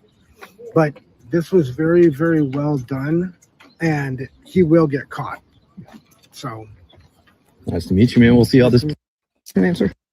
All right. I don't think it was well done. I think they botched the crap out of it, but let me just see what he has to say. And then we're going to go back to their house in the neighborhood. I've been through the, Gary Triano bombing. I've gone through the, seeing the Elizabeth South case, but nothing quite like this. But I will also say it takes a lot of cojones for the sheriff's officer to be at the U of A basketball game last night instead of doing his job. I think it's pretty. Remember that. He was there at the basketball game. Huge criticism from a case that was messed up originally. They let people in, walk all over the crime scene area, media, etc., and then they came back and corrected it. Was he worried about the basketball game? Disgusting. I understand people need a break, but this is not the time nor the place to do that. Right? So how long have you been living here? I've been living in Tucson for about 36 years. And you live around here? I live about 15 minutes. Okay, 15 minutes. So what do you think happened here? As you being a Tucson resident, what's your gut telling you? My gut is telling me that it's the brother-in-law or the son-in-law. Son-in-law. Why? Just too many things. He had pictures. There was a picture or two that came out, and you haven't seen him since. You haven't heard from him. Radio silent. The other people have, the family, Savannah and, her brother and sister have done things. He hasn't been involved in any of it. And I don't know if he's trying to stay away from the limelight or what it is, but I can tell you this, it's very suspicious. All right. So that's just a 2 cents of a neighbor. Thanks to JLR and other people. Now, let me have you take a look at this so you can see, oh, what did I do to myself? Add to stage. My bad. I took my whole self off. All right. Let me share this with you real quick just so you can see us being up to date. Brian Enton's been out there all day, just like JLR and Dolly. All right. So we look here, and 2 hours ago, latest developments in the case. Black glove found, law enforcement at Annie Guthrie's house, and new search and Nancy's full wrap up. FBI is searching Nancy Guthrie's yard now. He shows us that. FBI agents, they were just searching across the street where the media is set up.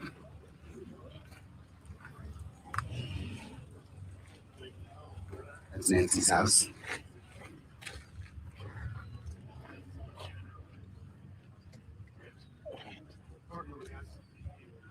Hold on. Sorry, guys.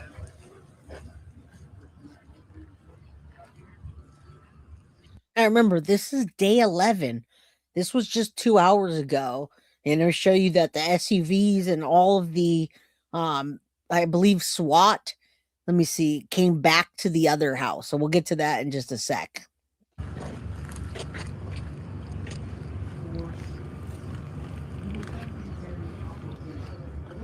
So this is just next to Nancy's house.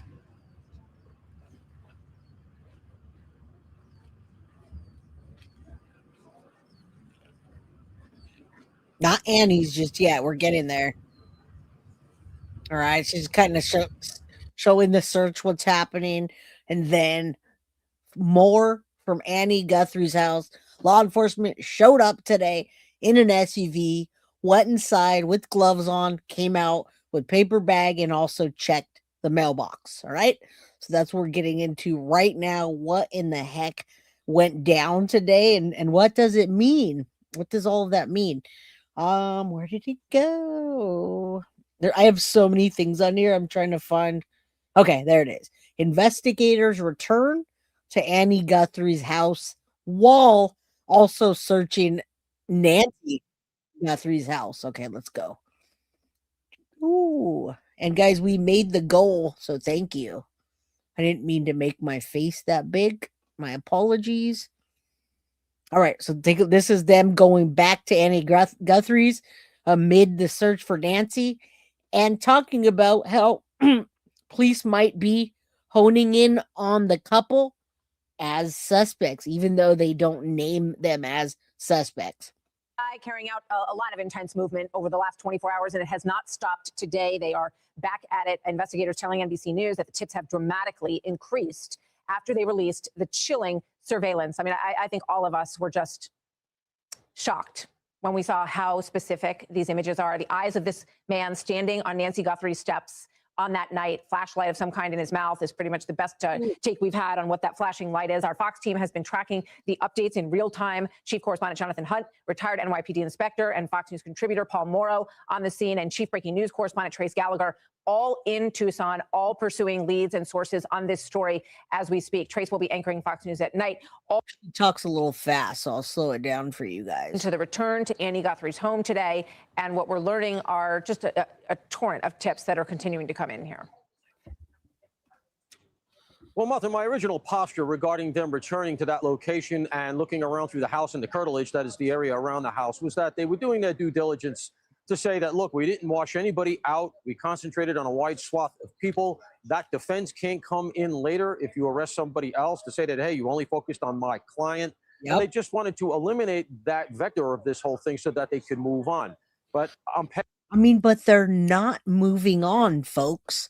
I mean, if this is not a clear indication of the two main people, and not because they're family members and they're just crossing their T's and dotting their I's, they're back again on the 11th day, all day at Annie Guthrie's house, taking out more things from it. And you see Annie and Tommaso in the car trying to hide out and hide their faces and their description. All right. That's not suspicious at all. Past that now. You have to be past that. They've returned now, according to the reporting, which we heard from the scene from Alicia. They have gloves on. They're going in with what sounds like evidence bags to me. And so at this point, unfortunately, you have to say it's not this positive, but you have to say they are at least still within the frame. Any other conclusion there kind of defies logic, because they're not going to use that location, just to be clear here, to hang out in.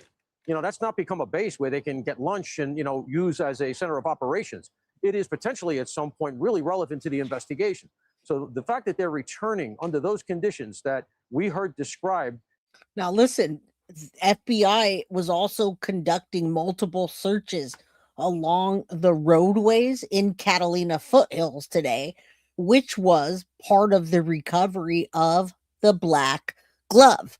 All right. And then after that, two law enforcement agents went back to Annie Guthrie's house and they started going through that, and they were there most of the day. Now there is another team back at Nancy's house looking for more evidence. They missed something, whatever, who knows, right? But they're back, and this is her daughter Annie and Tommaso's house. You have to say it imparts the idea that they are continuing to investigate that couple at that location. Yeah, there's the man. Did you hear that? They're continuing to investigate that couple at that location. Okay. Parts the idea that they are continuing to investigate that couple at that location. Yeah, there's the man leaving the house with a couple of bags just moments ago, and his partner, investigative partner, has the latex gloves on, the blue gloves that you can see as he holds the door for him as he put those two bags in the back seat. Trace, this is going on at the same. What do you guys think that is? All right. No people at Annie's house were private. No, we just saw that right now. The people at Annie's house were taking out more evidence. So I don't know. I'm sure there was private security for Savannah, but we just saw that the agents took 2 more bags out.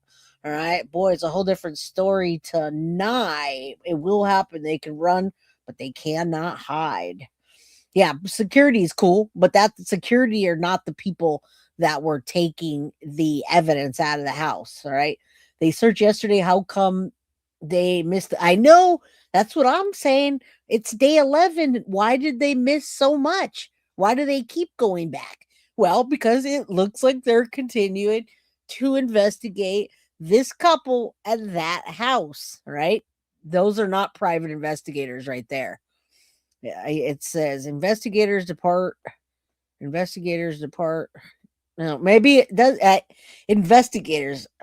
Who says they're private investigators? Regardless, they were back there and they collected evidence. I don't know if they're private or not.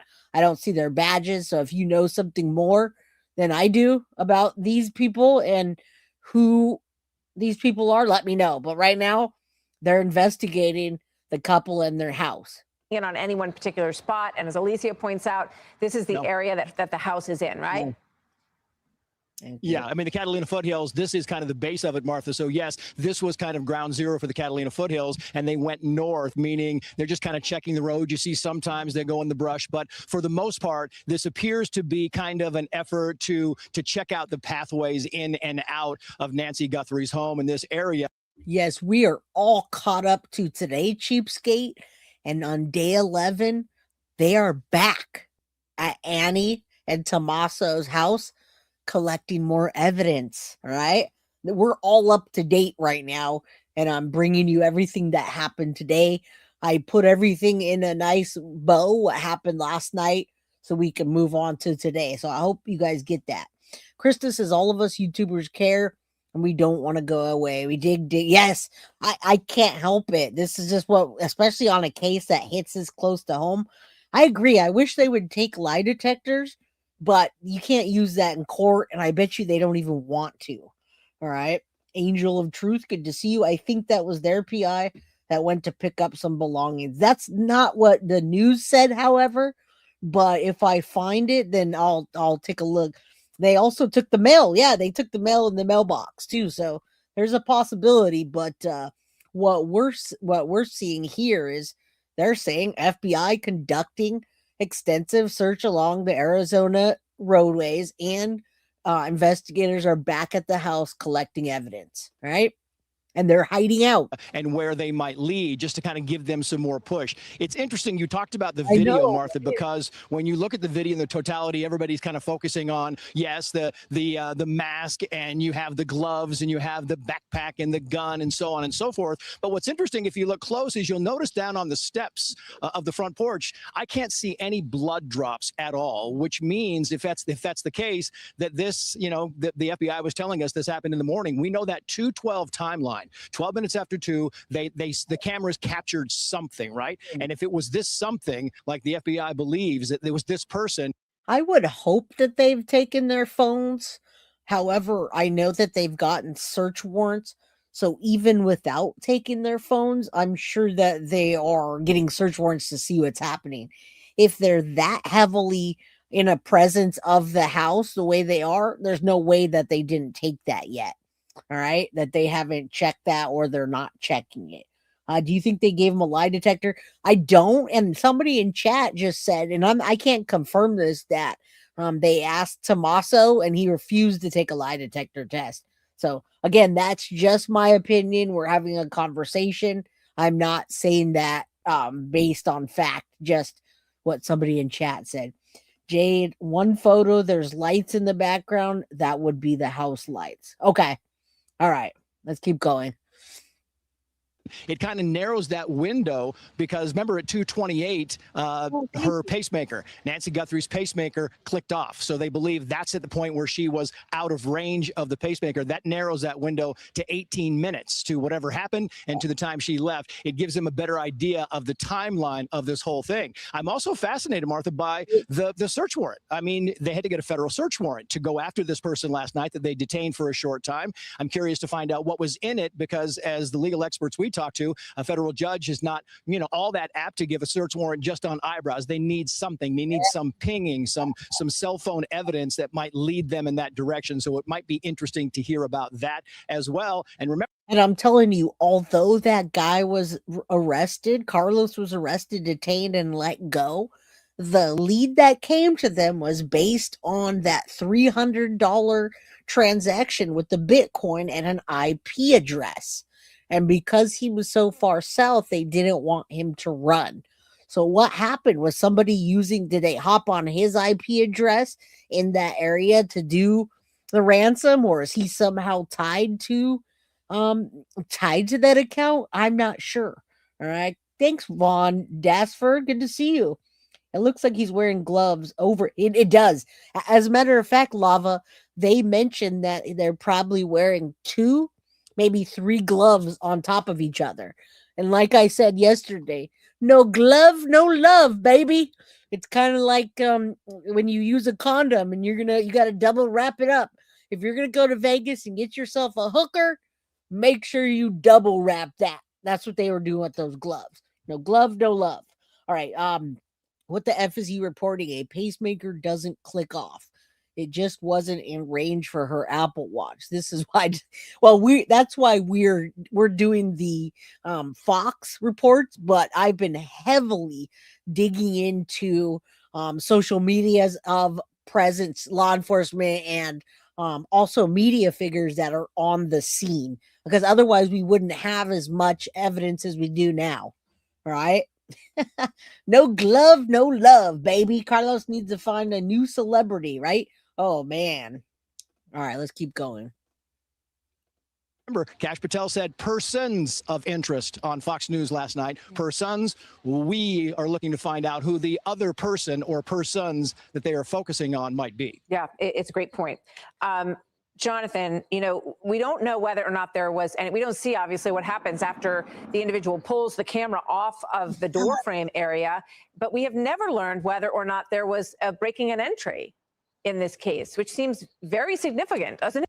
It's super significant. And Michelle, I wish if anybody local knows, I know that Tomas is not staying with Annie, is what I'm told. That she's staying with the family and he's off in a hotel, but nobody's really telling the details about them other than pointing fingers at them being suspicious. Why can't they use the watch and the phone to connect to each other's houses and neighborhood? I think they can do that. No, unless it's locked down. Why can't they use the watch and the phone to connect to each other?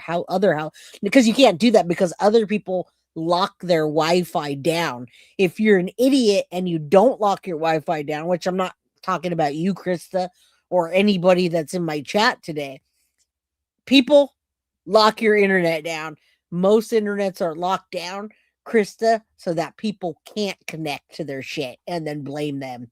What's up, Crisscross? Crisscross will make you jump. All right. Looks like boxing gloves. It does, because they're all double and triple layered. Dude, guy was only detained. I know. We know. He was detained and not arrested, but they did have a federal search warrant to kick down his door and mess up his house and do whatever they wanted. Yeah, and you're absolutely right, Martha. And if you look at Nancy Guthrie's door now, for instance, it doesn't look as though that door is damaged in any way. Nope. So it may be that that person removed the doorbell camera and then moved around the back to some other entrance to the house. And we know there are sliding doors at the back. We've seen a blue back door on another part of the house as well. And I just want to talk about the timeline there. That appears to be the doorbell camera we're looking at. That is not the 2:12 moment when another camera caught something else.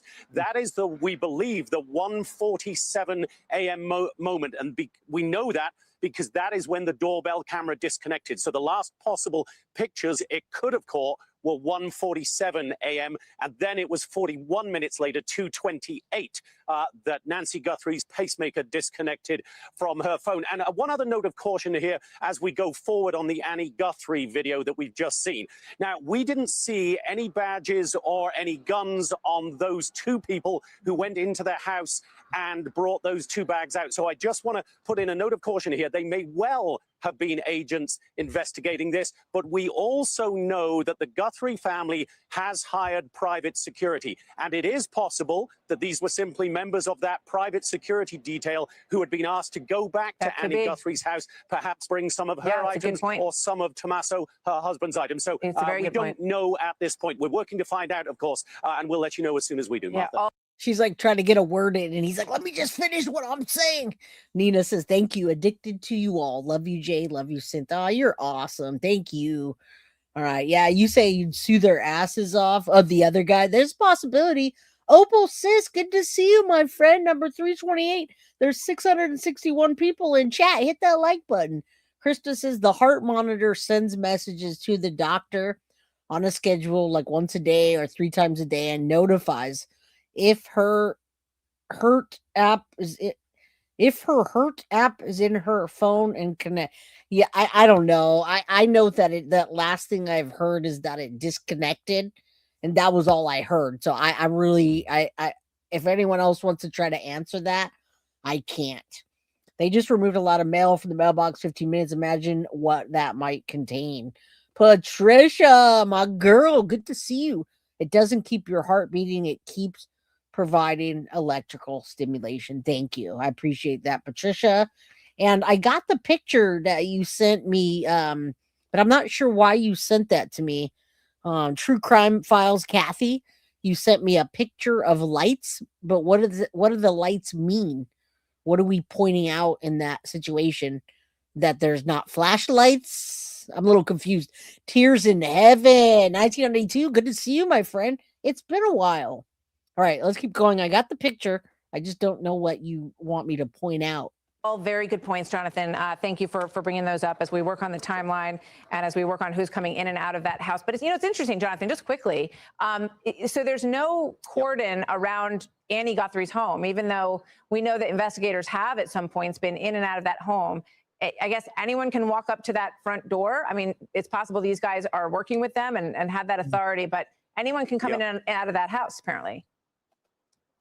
Yeah, and we had a very bizarre moment yesterday, for instance, Martha, exactly to that point. A pizza delivery person showed up and went right to that. Hey, wasn't that JLR? Somebody delivered a pizza to JLR, and then law enforcement, or maybe it was Kash Patel, said, please do not. I think the FBI or Kash Patel put out a thing on X that said, please do not have food delivered. It's impeding on the investigation. I thought that was funny. Anyway, Pacers need to have GPS like dogs get with chips. Okay. Well, I have a buddy that has a pacemaker, and the only thing I really know about it is that you can't tattoo directly on it. If you have your pacemaker here, you have to stay at least 5 to 6 inches away on either side, because the pacemaker will shake and it could come off. Other than pacemakers, I mean, I don't know too much about them, but I think once it disconnected, it kind of became insignificant, and we just don't know. They own my front door, garage door, I'd be upset. Yeah, right.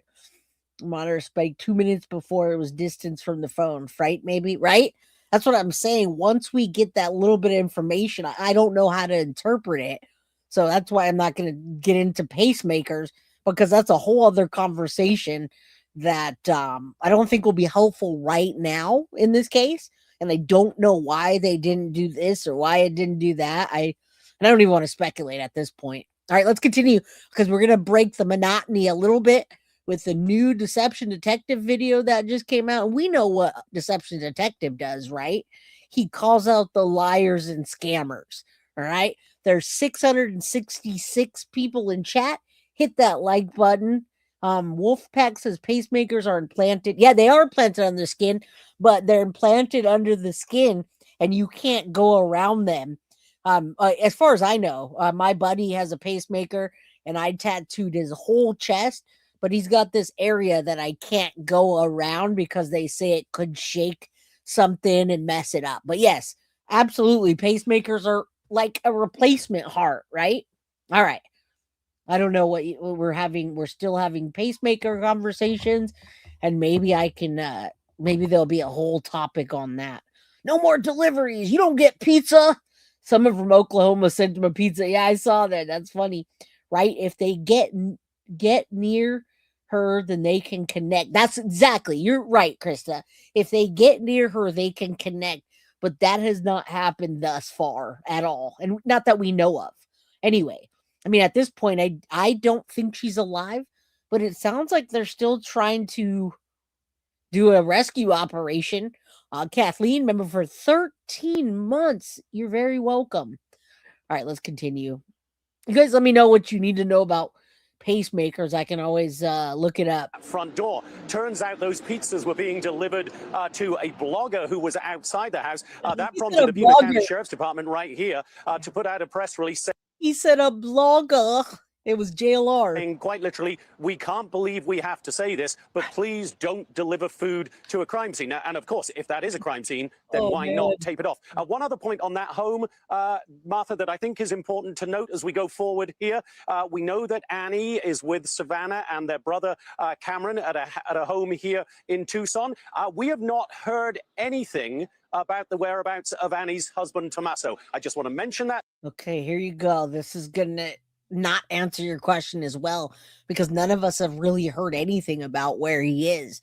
All we know is what we've seen, and they've been really absent, except for the picture I showed you where they're hiding. Doesn't necessarily mean anything, but I think it's worth mentioning. Okay. Jonathan, thank you very much. Paul and Trace, thank you both. Great information from everybody. And we'll be standing by. If you get more, we'll come right back to you. Hey, Sean Hannity here. Hey, click here to subscribe. All right, guys, we're going to get to, and it's not because I don't have more information. I need to talk to you guys about what detectives call out the key pieces in the ransom notes. Now, none of us have been able to see the ransom notes, but it's getting leaked from TMZ and different stations about kind of what is happening or what has happened. So I want you guys to know about that. Also, the Bitcoin and the $300 exchange, how that may have solved this case. Now, it's not solved yet, but you'll see what I mean. But first, let's get you guys some eye candy, Mr. Deception Detective for you, and some new info. All right, Gracie Mitchum, welcome to the Crime Crew Official. Electric Eye said, my uncle had a pacemaker. MSM reported the pacemaker was still uploading. So here we are. Yeah, man. And I think that's the case. I mean, I asked how a pacemaker might be able to help in this investigation, what it would confirm or do. And all it's saying is that Nancy Guthrie's pacemaker app disconnected around 2:30 in the morning on February 1st. All right. It says this matters because it gives a hard device logged moment when something changed in her environment. Other than that, there's nothing. It would confirm she was alive if they were able to connect to it. But pacemakers communicate with paired devices like you're talking about with an Apple Watch or a home monitor. And if the device is moved out of range, or if the device is shielded, or if the device was powered off, or the wearer was forcibly taken away. So at this point, it's not helping them with anything because they're not getting a connection. They just know when it was disconnected. All right. So there we go. That's as much as I have on that. Now let's get into some eye candy for you ladies and some new info to break the monotony a little bit again about who's being deceptive in this case. And we love DD. He says this update changes everything. So we got to watch it because if it really changes everything, then we don't even have to go any further.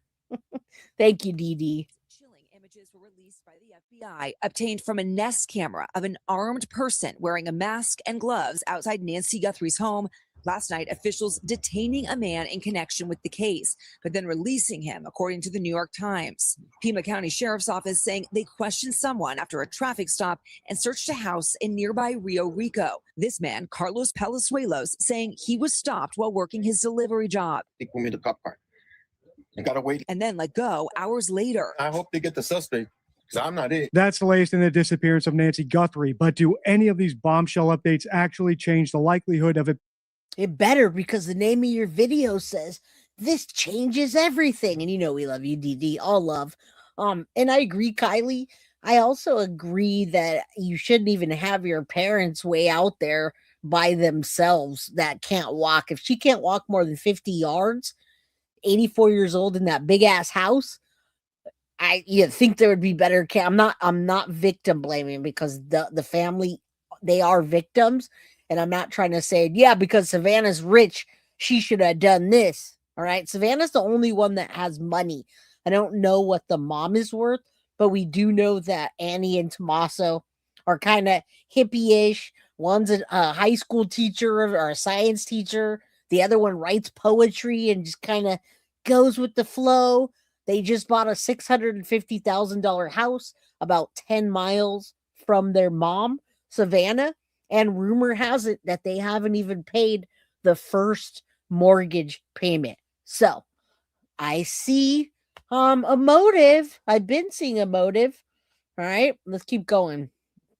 Being an inside job. In today's video, let's find out. I'm Deception Detective, an attorney trained in statement analysis. This channel exposes lies and manipulation. So if that's your thing, hit subscribe. For early access to new videos, over 60 exclusive videos, and other cool perks, consider becoming a channel member. Link in description. As you probably guessed from that intro, I think this was an inside job, but I'm not opposed to changing my mind in light of the new evidence. So without further ado, let's check out the latest update. Somebody who knows how the FBI operates is former FBI Special Agent Jeff Harp. Jeff, it's good to have you here.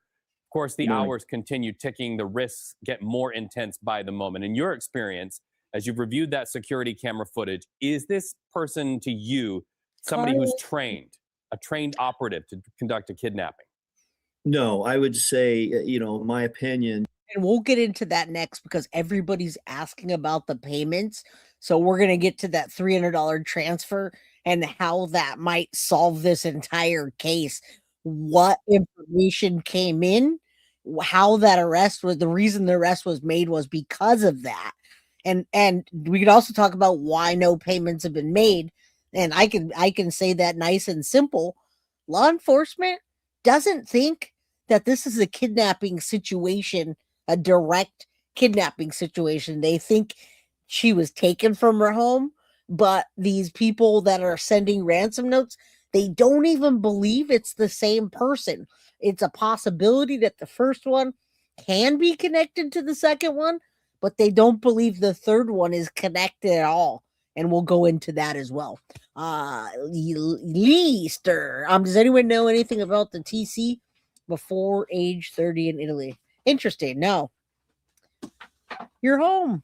Just based on some of the attire and the way the firearms held in the front and in an improper holster, and the person didn't even really come prepared for dealing with the camera. I mean, all you'd have to do is put a piece of black tape over it rather than pulling vegetation up and trying to disguise how you're going to look in front of that camera. Before we get too deep, I just want to quickly recap what I consider when I'm analyzing a new case. Primarily, I like to analyze statements directly from the horse's mouth. After all, the victim and the suspect are the only people who truly know whether or not they're telling the truth. But sometimes we just don't get many of those. In this case, we don't have any statements from Nancy Guthrie since her kidnapping, nor do we have a named suspect. The only statements we do have are from Nancy's children, which I analyzed in my previous videos. And obviously, those ones were heavily influenced by professional hostage negotiators. So that's why we're turning to official secondary sources like the authorities, press, spokespeople, and even expert witnesses. Good, because every analyst that I've seen analyzing the videos pretty much say the same thing. They all point out the the heavy breathing, the awkwardness of Annie, etc. The way that Annie and Savannah are barely holding hands in that picture, almost like on the third time around, she kind of pushing her away. So there's a lot of stuff. And yes, show some love, subscribe to Deception Detective. Right. Obviously with a massive grain of salt and knowing that we'll probably have to read between the lines. So as far as vindicating my personal theory about this case, it's nice to see an ex-FBI agent say that this alleged kidnapper doesn't look like a professional, but his insights get even better from here. So let's keep watching. Is it possible that Nancy Guthrie let this person in through the front door? I'm just wondering if this person may have stepped outside the camera's view and used a voice that maybe she knew to make entry. Well, I think there's some indication that entry was made in the back of the house. Doesn't mean that they didn't try to come through the front door. So there you go. We're starting to get an idea. Again, law enforcement is working with FBI, and they've got all these people. They've also got private investigators and security. So they're not having the best time communicating and reporting here. So we get what we get, right? I haven't seen this guy, and I'm glad that DD, Deception Detective, decided to cover him. Or that she didn't come to the front door. Again, this, we have exact timestamps when this occurred because of the video has been retrieved. So those early morning hours, I mean, if you get a knock on the door at 1:30 in the morning, we're not really all together there. So it's anybody's guess, how she reacted when this occurred. I don't think the kidnapper used their voice to get Nancy to come open the front door at 2 a.m, but it is interesting that they're hypothesizing about it. Because if you've seen my other videos in this series, there is good reason to think that this person knew Nancy well. I think they knew about her health conditions, her security systems, and her daughter's wealth.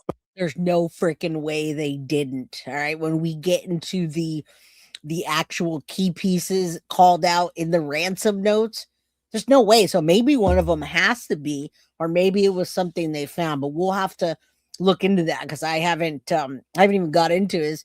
This came out hours ago, and I'm like, what are the key pieces?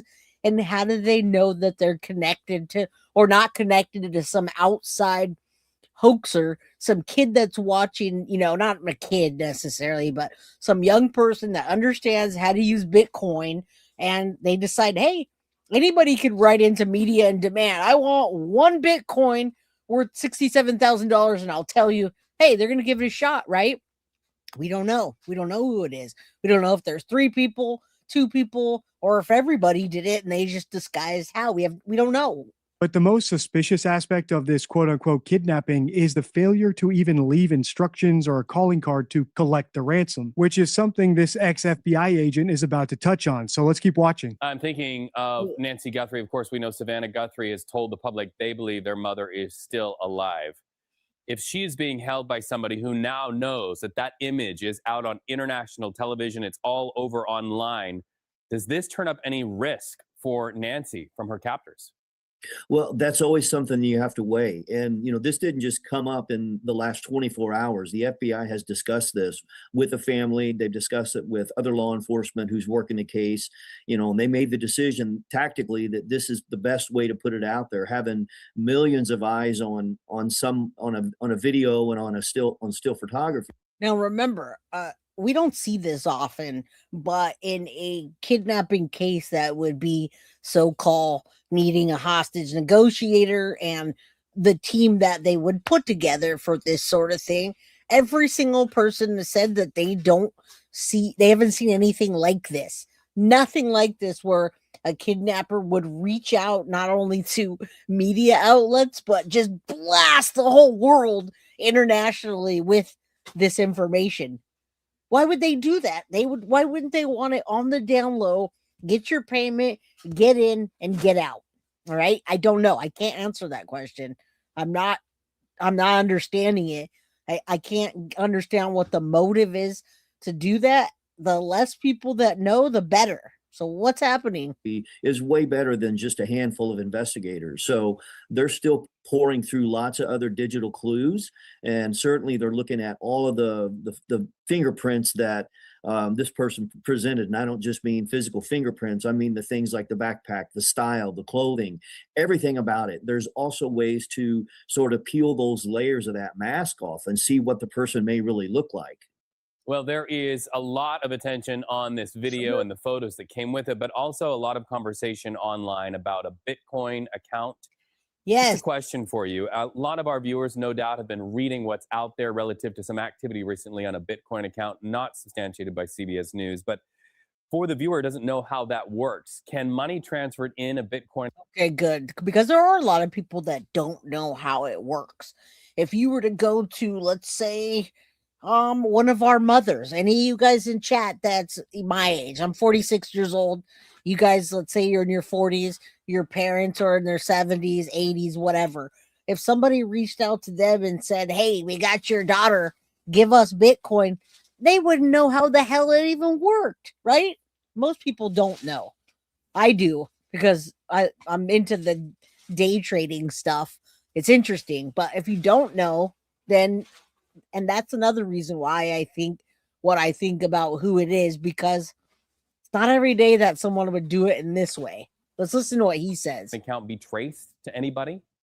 Yeah, that's a real complicated question. There are ways to follow that money. The problem is it transfers from one account to another account. It gets randomized. It gets really complicated. And I think what investigators are concerned about is once money is transferred in there and things start moving around, you start losing a lot of time. This interview just touched on two very important things, which I covered in my last video. Savannah didn't pay the Bitcoin ransom by the 5 p.m. deadline, and she's obviously endorsing the FBI's decision to plaster the suspect's face everywhere, which are both things that she must know would put her mother in mortal danger if she were actually being held for ransom. And that's why I don't think that she thinks anymore. Her language has drastically changed from the beginning to now, that it's more of a body recovery and they want their mom's body home. Now, they're not going to say that, because then it's giving a message to the kidnappers that, hey, we don't really care. So why even bother, right? We don't want to do that. Nobody wants to do that. What's going on here? Well, I think I answered that before any of this even happened. Here's a clip from my last video. The fact that Savannah is no longer addressing her mother through the camera like she was before is one of the reasons I think the FBI has given her high confidence or even knowledge that her mother is no longer alive. I also think that's why she's no longer addressing the kidnapper, but instead is addressing the general public, asking for tips and help, because the FBI has convinced her or even proven to her that the ransom demands she received were hoaxes, and I think they were. As for Savannah's siblings and other relatives, I really can't comment on them because I haven't seen them speak that much besides the scripted stuff they read in those ransom videos. But I can say this, in all the cases we've covered, it's always the hoaxers who only talk when they have to in order to defend themselves. Whenever the relatives of a missing person are reticent or vague or deflect from the disappearance, it's always a red flag. I'm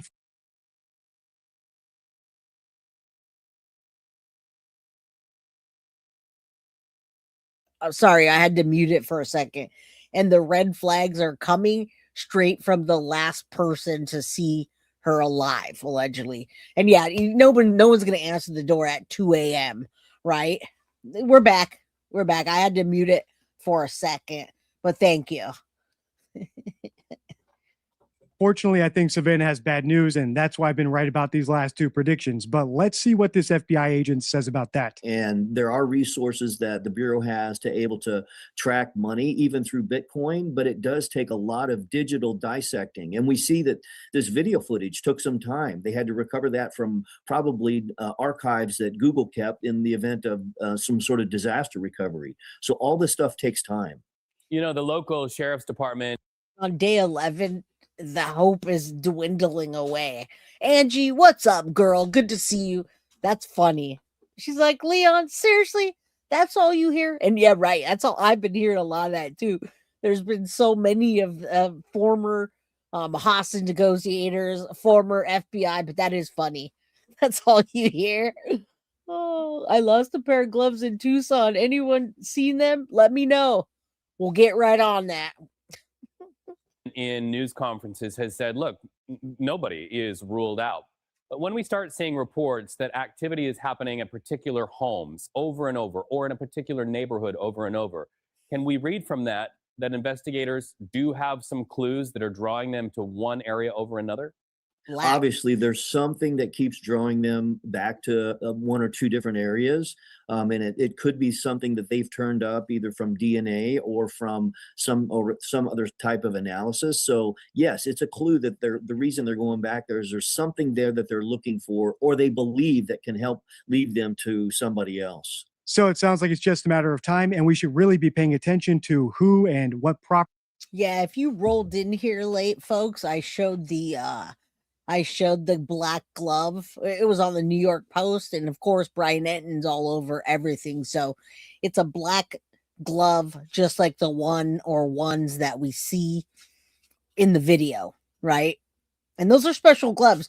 Most people don't just seek those out, black thick gloves, unless you're specifically looking for something. Most people that aren't familiar with gloves aren't going to just walk in the store and be like, I need those. They just grab the blue ones or the clear ones. So keep that in mind too. Hopefully there's a match. Properties the FBI is investigating. Click the video on the end card to see what I think about their search of Savannah Guthrie's sister's home. If you want me to continue analyzing this case, let me know by liking, commenting, and sharing. Make sure to subscribe so you don't miss the next installment. Until next time, stay true. All right, I'm not sure that changed everything, but I'm happy with it. DD, we love you. Hit that like button. Go subscribe to him if you haven't. Most of you have here already. All right, let's get into this $300 transfer, guys. All right, let's just get into it. Everybody's like, why are they being so cheap? Why aren't they paying? What's going on? They did this as a way to bait the person or people that are trying to either fake, hoax, ransom, or legit people. Now, listen, they did this yesterday. They put in $300 or less than. They moved it in to have activity in the Bitcoin account. Now they know better than to say, hey, Savannah, why don't you just send $6 million right away? You know what's going to happen then? They're going to dip. You're going to send $6 million. They're going to take that ish and run as fast as they can and hope that they can disperse the money into maybe different accounts or go to another country. They're not going to bring the body home, which, like I said, day 11.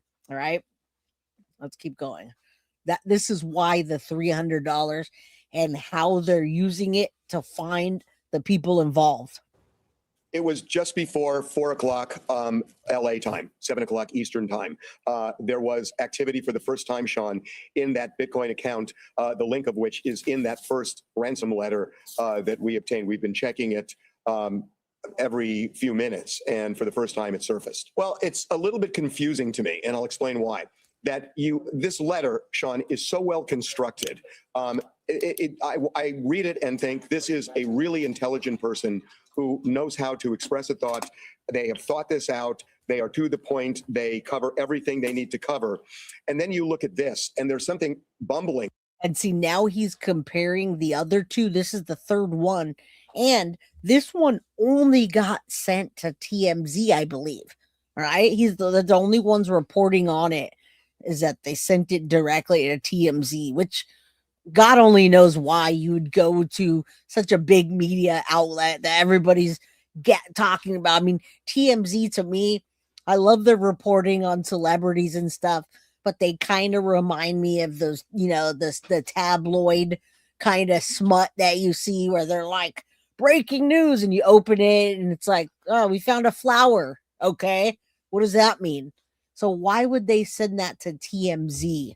Anyway, he's the one that's seen these, and he's telling us that the third one that came in this morning, he's talking about that. And then why transfer only $300? What does it mean? About it, where the person who is shown right there took enough care to completely cover himself, except for seeing a mustache and either a goatee or a beard.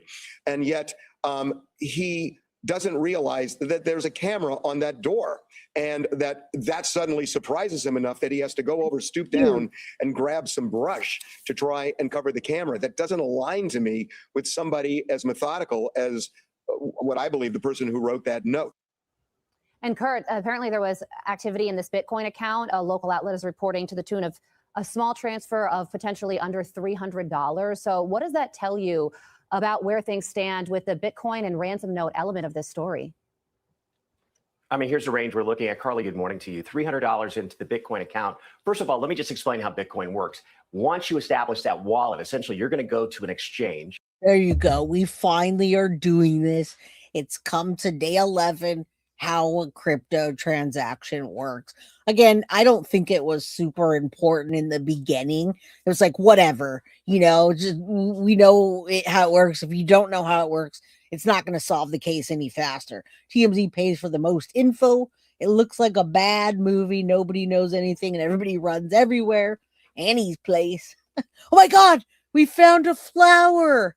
Now back to how crypto transactions work. All right, let's keep going. Right? Talking about breaking news, but the ish been broken, right? You're going to fund it from your bank or however you get the money in there to convert it into Bitcoin. And then it's going to then give you a wallet. And then that's what lets you essentially pour those funds into. And then you're going to aim that at whoever you want. On their end, they have that wallet. They are able to receive it, unlock it, and then move the funds wherever they want. Now, in the middle of all of this is where we're at, which is the wallet's been created. It's active, but it's also very, very public, which means that anybody could have put $300 in that account. There's nothing. Right. And if somebody catches it fast enough, they can definitely disperse that to anywhere and everywhere. And law enforcement's going to lose that money and the people if they do that. All right. We don't ever know the full truth. Yeah, of course we don't. We absolutely don't, especially in a case like this where it's a breaking news situation and they don't want the people to know what they know. They're telling us the least amount possible. Annie and Tommaso, new NBC hosts, if innocent. Hey, there you go. There you go. He knew about the property. You can tell in the way. Yes, Trinity. So I wonder did he smoke too much ganja before he went? Because he did walk up with his head down. The way he walked up with his posture different and his head down. So what happened? Did he forget his can of spray? Did he forget how to be a kidnapper? Stopping Joe Schmo and the public from putting $300 in there. However, if you're maybe one of the Guthrie facilitators who's setting this up, is this the moment you say, hey, just before we do anything more, let's make sure this Bitcoin wallet is seeing the money we're putting into, and they go ahead and try to put in about $300 to see if indeed they see it there, or maybe it was some signal to be sent to another party to say, look, as a goodwill gesture to tell you that we're complying, we've already just thrown in $300 to show you we're ready to use it. It's ready to get to you. So there's a variety of possibilities related to the Bitcoin. But more than likely, they were doing it to track where that wallet came from, because last night they clearly told us that they were focusing on a person of interest that was south of Tucson connected to the Bitcoin wallet. And that's what led us to the arrest and the guy that was released last night. Okay. That's what happened with that. They weren't trying to be cheap. They're trying to track it. Now, they're not going to be able to do this again because the public knows, and I'm sure the people involved are watching every second of the news. Blockchain, which again, public facing, which, we're looking at this time. Yeah, or Kurt, could this be an effort by law enforcement to try and trace where this Bitcoin account is located and who is behind this? Because we have heard that these accounts can be traceable. Yeah, so that's called a dust attack. So many times criminals will play off a scheme, which is, they'll say deposit $300 into it and then reach out to you and say, oh, I made a mistake. I accidentally sent $300 to your account. Can you send it back to me? Well, as soon as you do that, you're revealing a whole bunch of information about how to access that wallet. So did investigators do this as a possibility? Maybe. You can get additional information if you do interact with the wallet. Many times people do that to trace it a little bit better. So I wouldn't rule it out. If the Guthrie family does send the $6 million, is there any way that they could ever receive that money back in return? 2 minutes. Yeah. So if you look back at, a lot of people. Give me my $6 million back. I was just kidding. But actually, it would be a really hard task, especially if someone is smart enough to disperse it wherever they want. But let's hear about that. If that wasn't the case, then they would have already paid if it was easy to get back, right? It's kind of like money. Back in the day, it'd be like, hey, give us unmarked bills. And then you give them unmarked bills, and they got that thing on there that paints you for taking it, right? That's the old school way. This is the new school way. I think once these cryptocurrency transactions happen, that they're not traceable, and once the money's gone, it's gone. Not always the case. If you look back at the Colonial Pipeline ransomware attack, that's a very similar scenario where criminals said, hey, we're cutting off the oil supply here in the US in this one area unless you pay us a bunch of money. So they paid a bunch of money. Well, investigators were watching that trail. And boy, it could be months, maybe even years from now, where they finally reveals where that money went.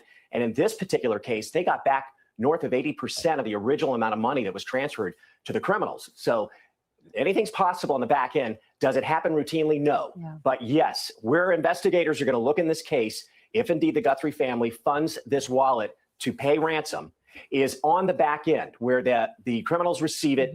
And then at that point, Now, we know nothing about a proof of life. What we do know is we've heard nothing about a proof of life. I don't know if they would tell us that, but by the way the videos are progressing, it sounds like they realize she's not alive and there's no proof of life. Because you think we'd hear about it, but maybe it's something they don't want us to know. But that's also another reason not to dump $6 million into there, because then they're gone. they need to determine what are they going to do with it? Where are they going to route that to turn it into real money? Yeah, and Yep. you know, obviously this money is secondary to finding Nancy Guthrie, which is the primary focus. Right. And yesterday there was this surveillance video that was, of course, released. And you have a note saying that if the person who is in this footage disabled the Nest camera, then he was potentially responsible for saving the video that incriminates himself. What do you mean by that? Damn. You know, it's very interesting, and I don't know the answer to whether or not he was successful at disabling that Nest camera at the door that you see him interacting with. But that interesting possibility with that front door video footage, Right. you know, some of these Nest cameras are built in a way so that they're not connected to the cloud. They're still storing information. They call it buffering information on the device itself, up to about an hour's worth of video in some cases. When at that moment you put that disabled camera or disconnected camera back into a subscription form to the cloud, that device will often just upload that last buffered video. Now, because it may have been disabled, it's going to preserve that last chunk of video, where otherwise, if someone would have left it alone, it's going to continue to write over itself as time goes by. So an interesting possibility with this, we're trying to dig deeper to find out if that is indeed what happened. And then also, is this that Generation Nest device that would have done that? So we're not quite sure yet. Yeah, technology is certainly playing a huge role in this horrific case and could be the main factor in solving it. Kurt, thank you so much for joining us this morning. We appreciate it. Carly, good to see you. I'm Steve Ducey. All right, so now you guys know about this dumb little $300 transaction. They're not trying to be evasive or cheap. They're trying to track these people and find their mom. Now, this one, I'm going to just give you the key points up until when the detective gives us insights. But this is, and everybody's former homicide, former FBI, blah, blah, blah, blah. We know nothing about the ransom notes. We haven't seen them. They haven't read them. Nothing's been leaked. So we're looking at the key points and what they think. Now, we saw the surveillance video a million times. Crime scene details, blood's visible on the porch, indicating a struggle. The pacemaker disconnection gives us an approximate time of when Nancy was taken and the activity happened. And then we're going to get into the ransom notes and the questions about their authenticity, which I'm dying to hear because I wish that we'd be able to see them. But I know that we can't see them because they don't probably want people trying to emulate them. So if, for instance, someone sees the notes and then they go write that style, or they say, hey, write me, you can even use AI, write me another note in similar style with similar patterns. They don't want that for clear, obvious reasons. All right. So let's talk about the key pieces for the ransom note. And I think I've got everything else covered. We've been here for 2 hours and two. Say a prayer that Nancy Guthrie gets the justice she deserves and is brought home. All right. What's up, the Jab? Good to see you, my friend. Bitcoin's global, ransom flows off in borders, U.S. agents. Yep. That's what they started using it for. Sweet tarts. They had a neighbor called the police last week to come get one glove in his trash container that he saw when he opened it. Not heard anymore, but interesting. Could it be the other glove? Well, sweet tart, it could be. It depends what area that you're in, but absolutely. And maybe they're not telling us. By the way, Megyn Kelly said NBC Morning News is a snake pit with backstabbers. Ooh, that's not good. Well, I like Megyn Kelly, so let's take a look at what these ransom note, the authenticity and why they think these are key pieces of evidence. The Nest camera had Google helped out a series of ways. It could have been a warrant to go see it. They could have decided to volunteer and give the information. Bottom line, they got it. We can all see it. And this is what they're saying is on the porch. And we see this. You can even see this from the naked eye. You see blood. It goes back to Nancy. This is her blood on the porch. The question is, which we don't know, but investigators do, how much of her blood is on the inside so we could see what type of struggle actually took place. Others speculate when you get to an older age, if you're on blood thinners, it doesn't take much for you to bleed. And then we know about 2:10 in the morning, that's when the pacemaker disconnected from the Bluetooth and from the phone. And this is what's important. It's not that someone violently took it, just when you get out of range, just like your AirPods, just like your phone, when it gets out of range, it stops transmitting. And we know there's a couple of ransom notes out there. There's still questions. Is it related to a guy that picks up shrubs to block a camera? At the same time, can you put together a Bitcoin ransom note that some people say is perfect English, that makes perfect sense? So our next guest knows all about the high-profile missing persons cases. We're going to first bring in retired detective. All right. We know his accolades. Just tell us. You know right now, knowing that we had a person of interest named Carlos. And guys, I'm still tracking back here to see what's happening. There's a lot of people that are just saying, breaking news. There's a manhunt, right? JLR is still out there in the dark, kind of just talking, which kudos to JLR because he's probably one of the hardest YouTubers. The work that he does is probably one of the hardest work that people do on YouTube. He's very active. He's engaging. He has his faults, but damn, he's out there busting his ass. So kudos to him for doing that. So I'm trying to see if there's anything that's like truly breaking. And when they say manhunt underway, what does that mean? Is there really somebody that they have that they're hunting and they know who it is? What? Talk to the press. It wasn't me, but he does deliver packages in the area. Doesn't recall exactly if he went to her house. Yeah, I like the fact that they got a guy at least identified as a potential, and it shows that they're doing a thorough investigation by looking at traffic cameras, cameras on residences, commercial buildings, and things like that.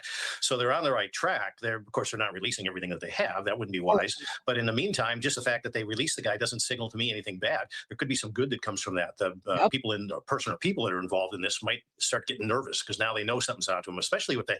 There you go. And Carrie, like you were saying earlier, they're arresting people that have similar criminal backgrounds, that have a mustache and kind of look like that guy, and they're asking questions later. Heavy splash of coverage from yesterday with the images that you're showing right now. That should give them pause and start worrying about it.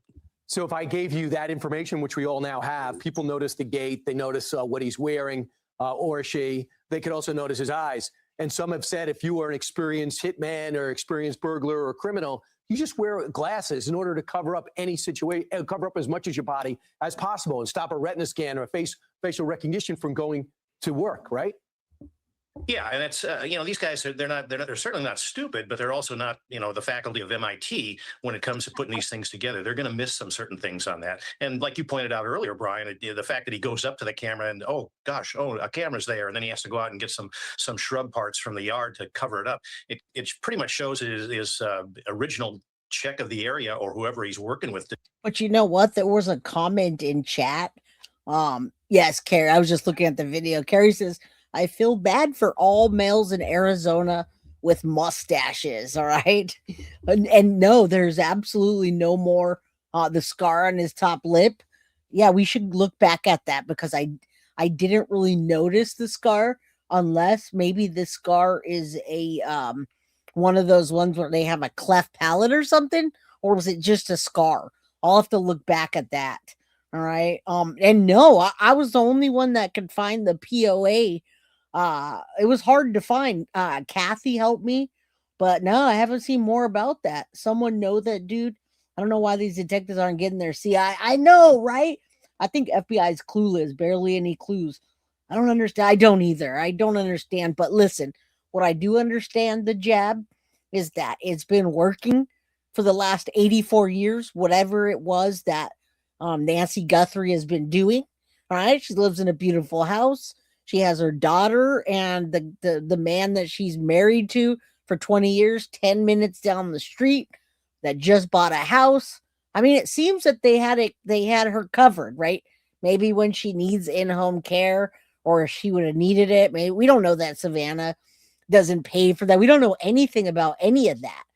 But that I agree. I'd be very hesitant about having my mom that far away with the health status of not being able to walk, especially without security. All right. I thought it was a bit sus. The guy last night said he could not remember exactly. There's a lot of other things I caught too, Leon, but I just don't want to focus on that guy. He did interview after interview. All right. So we'll see what happens. Check the area, didn't even think about the camera. And how would you not think about that in this? Oh, wait. I know what I was going to say too.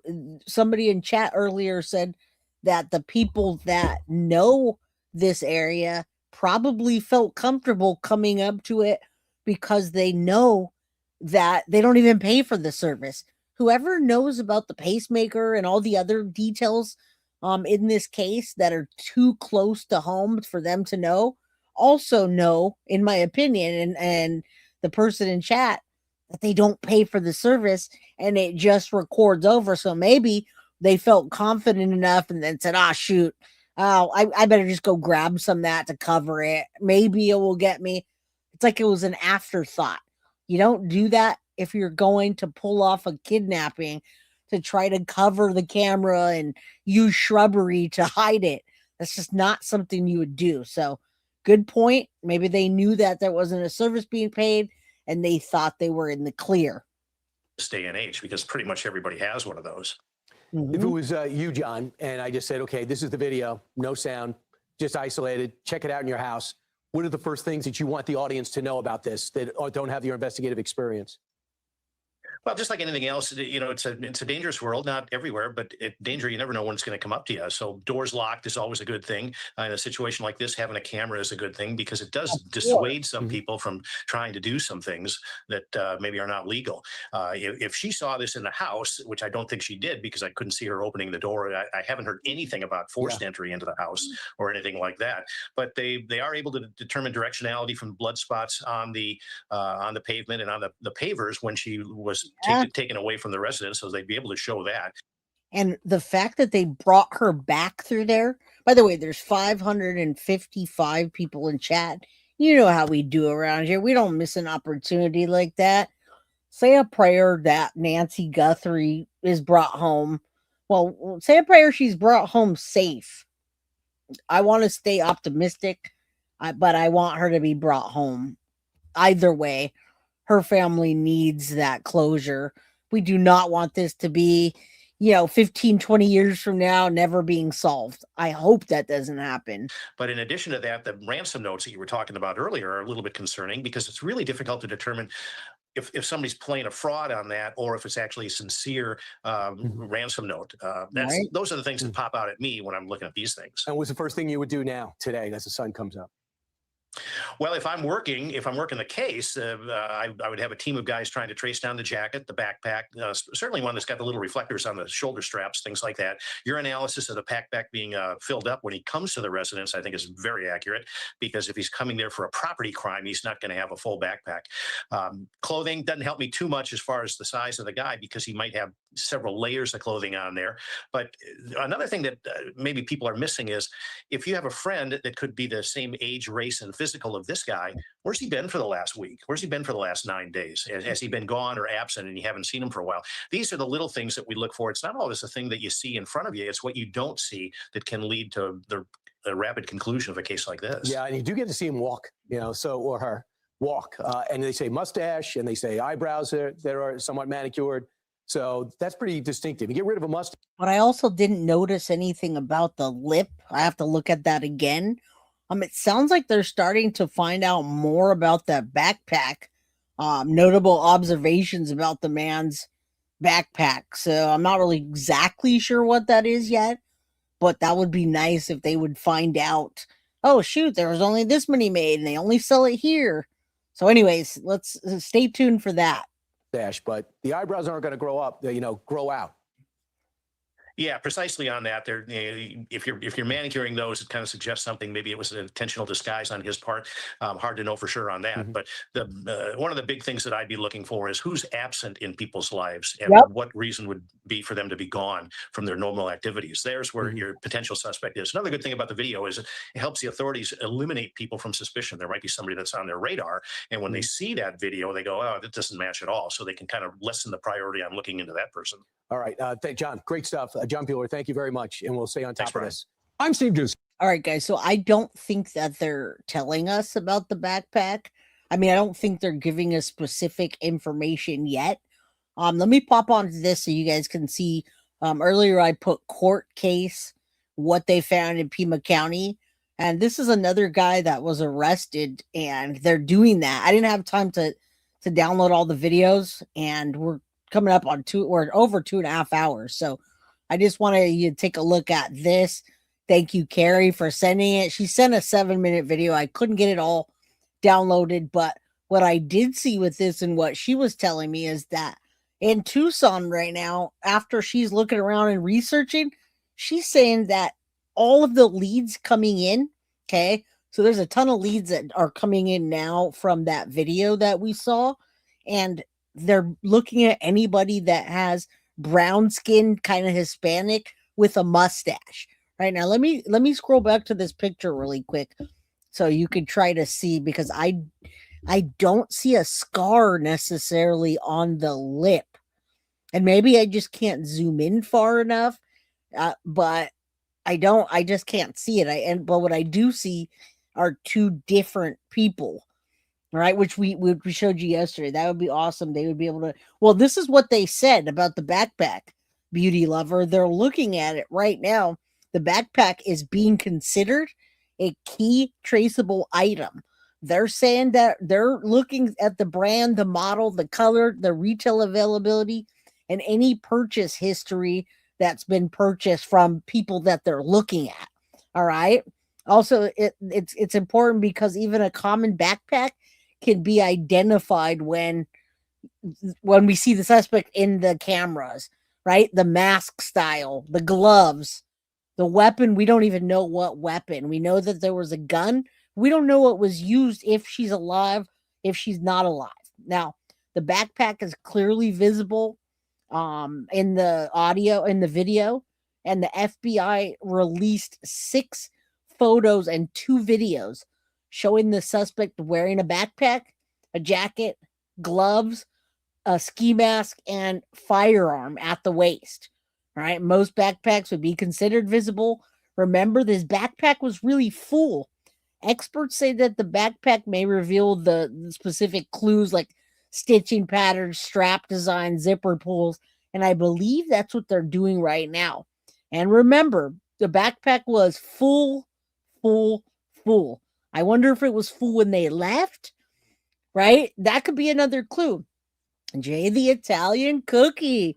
I like the way you think, girl. Well, thank you. I appreciate you.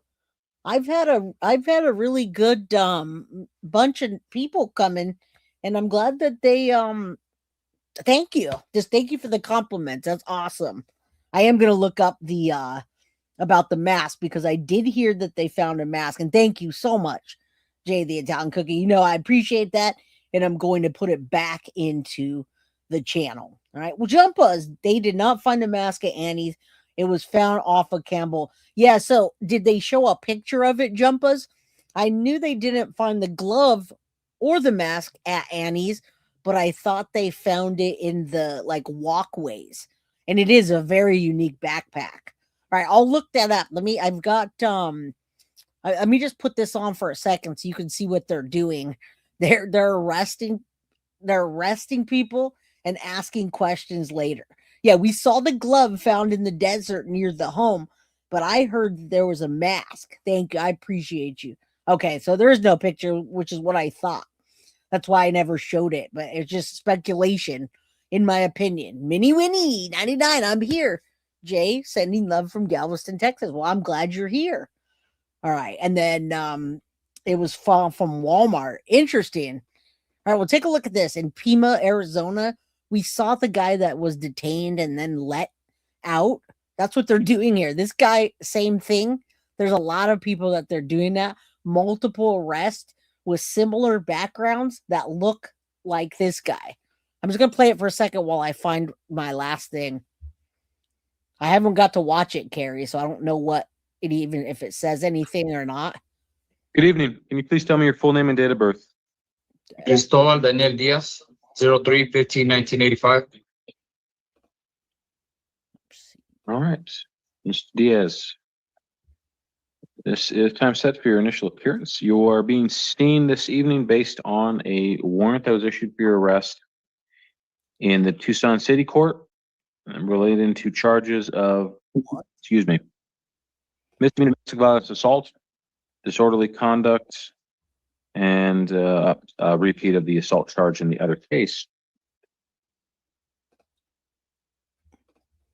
Just remind you, sir, you do have the right to. Okay, so do you see what's happening? This guy looks similar to the guy and what they're trying to match. And he's got a background of robbery, maybe embezzlement, something to do with scams and money. If we can all figure this out every day and the feds can't, there's a wicked problem. I agree. All right. Good night, true crime, if you're going to bed. My God, guys, listen. Chief Rocca says, I heard mask. Could that mean Nancy saw one of the masks if the mask is related? Possibly. They think that man has the same complexion. They do. There's several of them. Let me put this on. Yes, Muffin got the guilty of crime box. Listen, guys, you know that I love practical linguistics and things like that. Somebody just came out with a video that says Nancy Guthrie abducted by a female. 6 reasons why. If you guys are interested in staying here, I still have 642 people in chat. Let me know. I'm still trying to track the breaking news, guys. Remain silent, and anything you say can be held against you. I'm going to take a quick look here at your file so I can make sure I'm understanding what's going on here. I know, of course. Absolutely. Absolutely.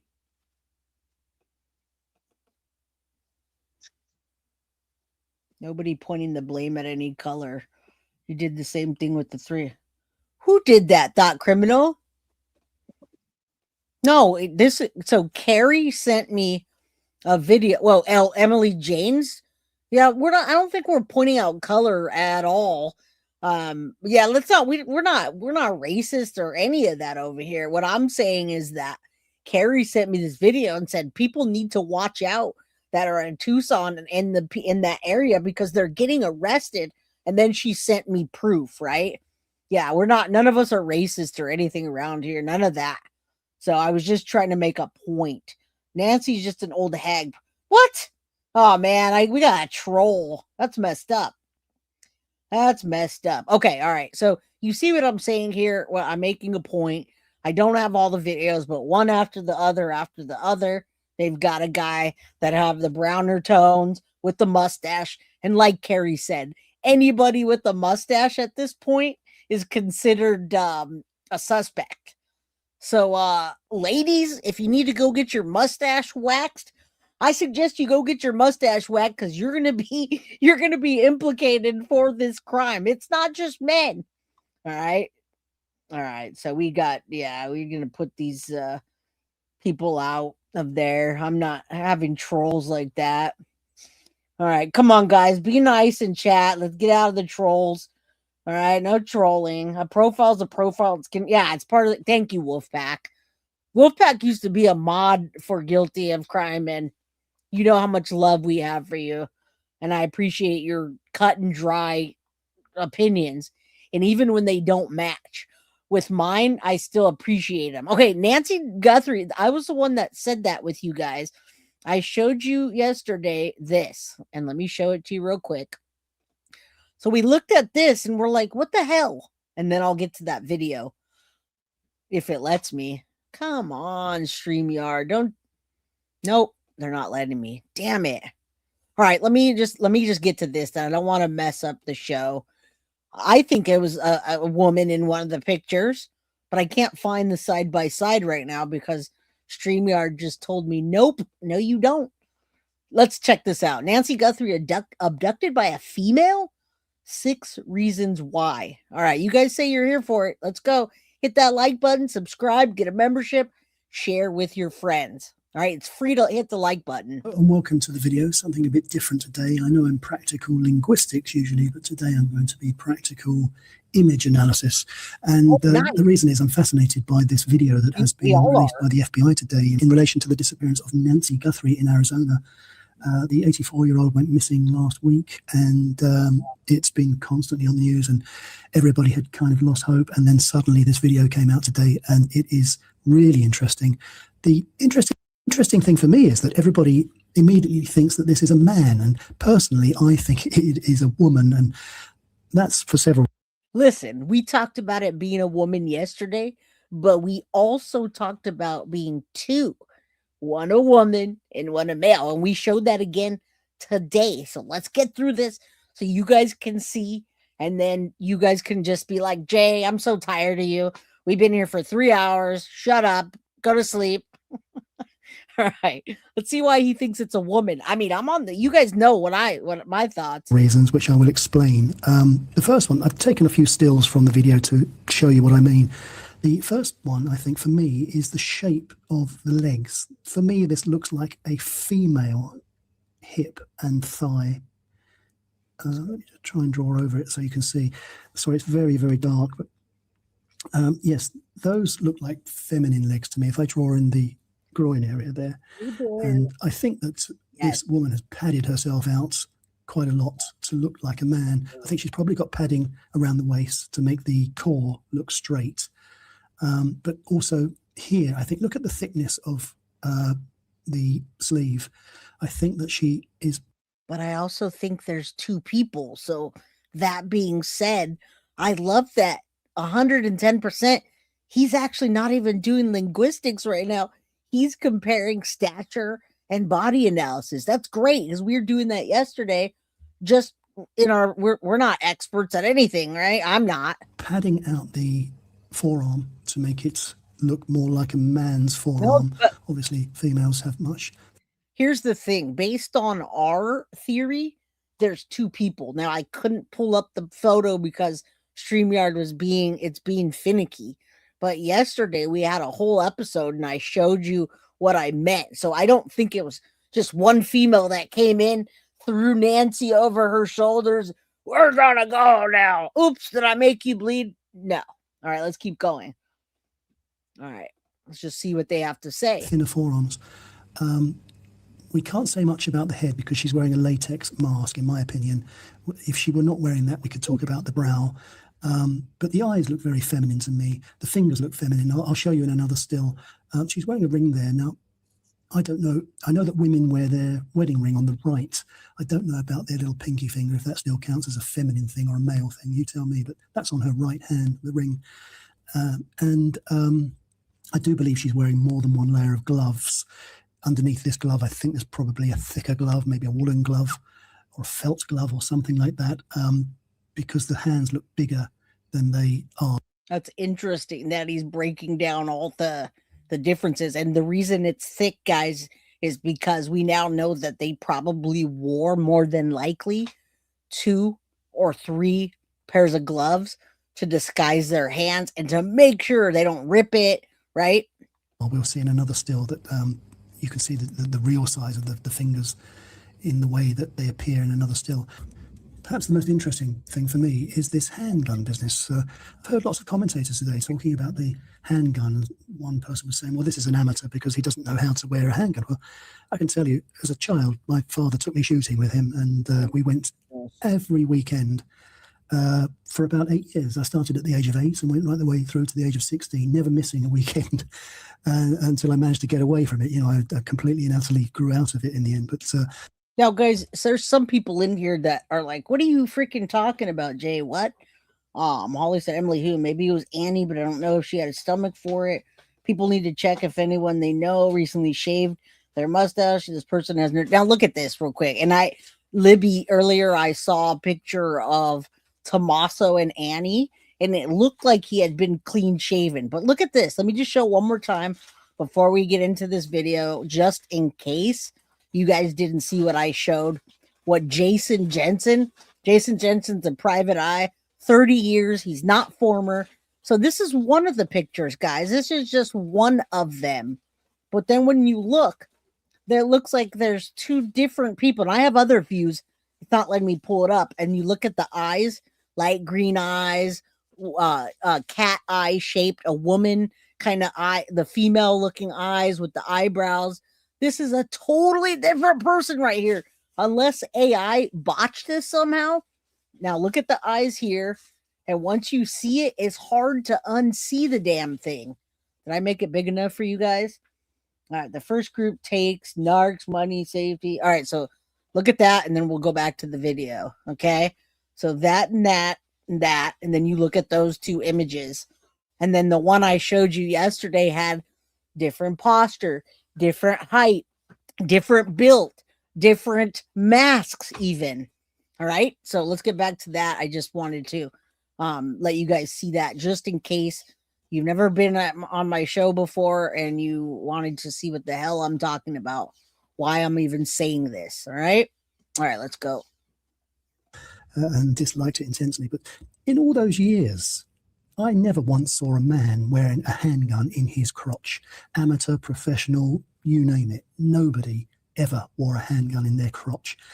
And it made me wonder, why is this person doing so? It's not because they're an amateur, it's because they're a woman. Firstly, if you are a female dressing up as a male, you lack certain anatomy in this area, and so it might be a good idea to conceal that fact with something. So the last place you want to have it is on your hip, actually, because that would accentuate the size of the hips, which you want to minimize, if anything. So for practical reasons, I think that this female has placed the handgun here. Now, listen, I think that he's going to get to this. The odd-shaped head, Mike who? Mike Jones? Mike who? It's Mike Jones in chat. If you look at the head, though, it's because there's probably hair in there, right? Women have longer, puffier hair. They tend to. We know Tommaso doesn't because Tommaso just shaved his head and possibly his face, all right? So that may be the hair. But not only that, if we cast our minds back to the symbolic nature of objects, according to Freud, he famously assigned all sorts of objects to the feminine and the masculine. So bottles, houses, slippers, shoes, etc. Anything that can be filled, an empty void that can be filled is the feminine. And cucumbers, sticks, swords, knives, and the quintessential object of all, the handgun, represents the male, and specifically the male genitalia. So I think there's something psychological going on here. I think that this female is giving herself male genitalia as part of the overall illusion that she is trying to achieve. So I think it's a psychological as well as a practical reason. Now, the other thing that we would look for in a male would be the brow. We can't see that because I think that she's wearing a latex mask underneath the balaclava helmet. In fact, let's have a look at another image. Okay, here you can see that the head is much too big. And I think that what she's doing here is, I think she's wearing a balaclava helmet for a start. And that's a bit of a ruse. I think she's trying to get away with fooling us that the only disguise that she is wearing is the balaclava helmet, where in fact the real disguise is the latex mask underneath the balaclava helmet, making her head extra large. By the way, the balaclava helmet, I know in America you call them ski masks, right? And they call that's what they call it in the Brian Koberger case, which is, it's the name for it. I don't think I ever heard that name until then, although I know that exists. We call it ski masks. We call them balaclava helmets after the 19th century Crimean War, when we had a war with Russia in the Crimea. And I think it was so cold that women used to knit these things for their husbands that were fighting there. And one famous battle is the Battle of Balaclava. So I think that's where it gets its name from. And we still call them balaclava helmets. I had one as a child, but it didn't cover the whole face. I think the traditional balaclava, let's go for they're not really balaclavas. So yeah, I think the balaclava is over the top of the latex mask. Let me just show you.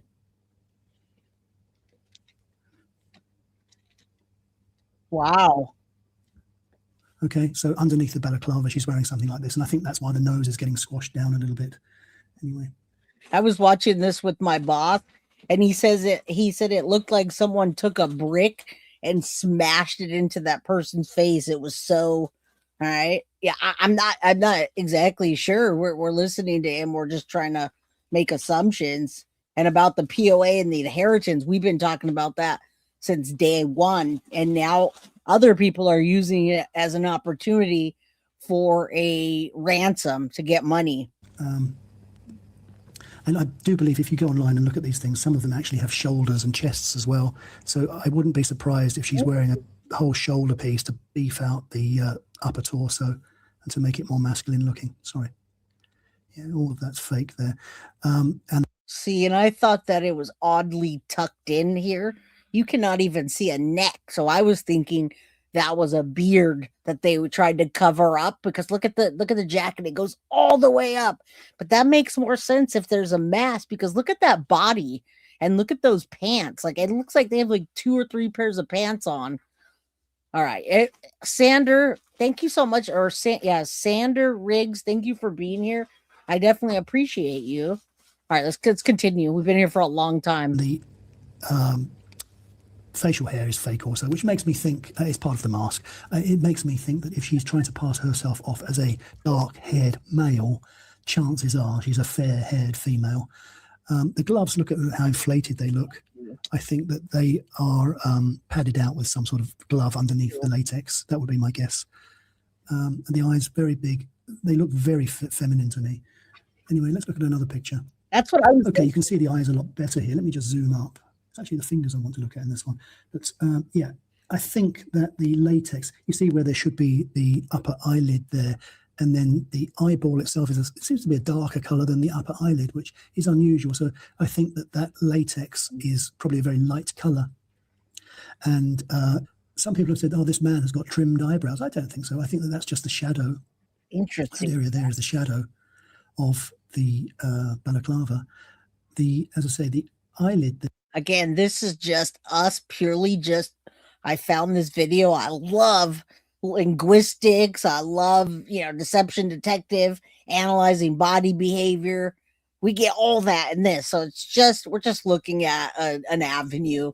The video just came out and I thought it was interesting. I might not exactly take this, but again, this is just my opinion and in the opinion of this channel. It's so slim. I think that looks like latex, For me, that's just the edge of the latex mask. And I wouldn't be surprised if the eyelashes are part of the mask also. And even if they're not, they look more like female eyelashes than male. They're quite thick. So, yeah, those eyes, if anything, they look, well, it's hard to say, because as I say, most of it is the mask. But if anything, they look like female eyes to me, the shape of them, I thought so. The female's eyes are more like that, aren't they? That was in that first picture. It absolutely looks like cat eyes. Females tend to have more different shape eyes, right? Like more cat-like. A male. And yeah, they look more like female eyes to me. The nose is almost non-existent. I think the real nose is way behind all that, the balaclava and the latex. And the torch is almost flush with the balaclava. So, that's obviously being held in her teeth, which are way back behind all of that, all of those gubbins. So, but the thing I wanted to talk about here with the fingers, you notice there's a bit of slack there in the latex. You can see the knuckle, but you can see how thin, how slender the actual finger is. And look how small. That is just about see that there. I'll undo it so you can see it properly. But yeah, look how small the pinky is. You can just about see the fingernail there. That is not, for my money, that's not a man's pinky. That is a woman's finger. Look at the shape of them, the way they point like that. I know that the glove is probably doing some of that work, but the finger is pushing into that shape, and that for me that's a female finger. Interesting, man. Okay. I can't wait to find out what the hell happened. I don't know what the FBI knows or doesn't, but they keep saying that Bitcoin, the Bitcoin transaction is narrowing down and pointing out people of interest. And then after that was released, they went back to Annie and Tommaso's house. Why? You could use to, cover the lens with. But for all of its size and stuffing, it doesn't seem to have a single roll of duct tape in there or a can of aerosol or anything like that. So she goes out and plucks a bunch of flowers and then rather laboriously tries to cover up the lens with the flowers. I don't know if she's successful in doing it, actually. The video ends before we find out. But it struck me that this might be more of a feminine solution than a male solution. Okay, the backpack is really big. I mean, I don't know what she was planning to do, and I don't know what's in it. I mean, there's something sort of horseshoe shaped in that pocket there, isn't there? And it looks a bit stiff on the top there. Let me see, sorry. It looks a bit stiff there, rather soft there.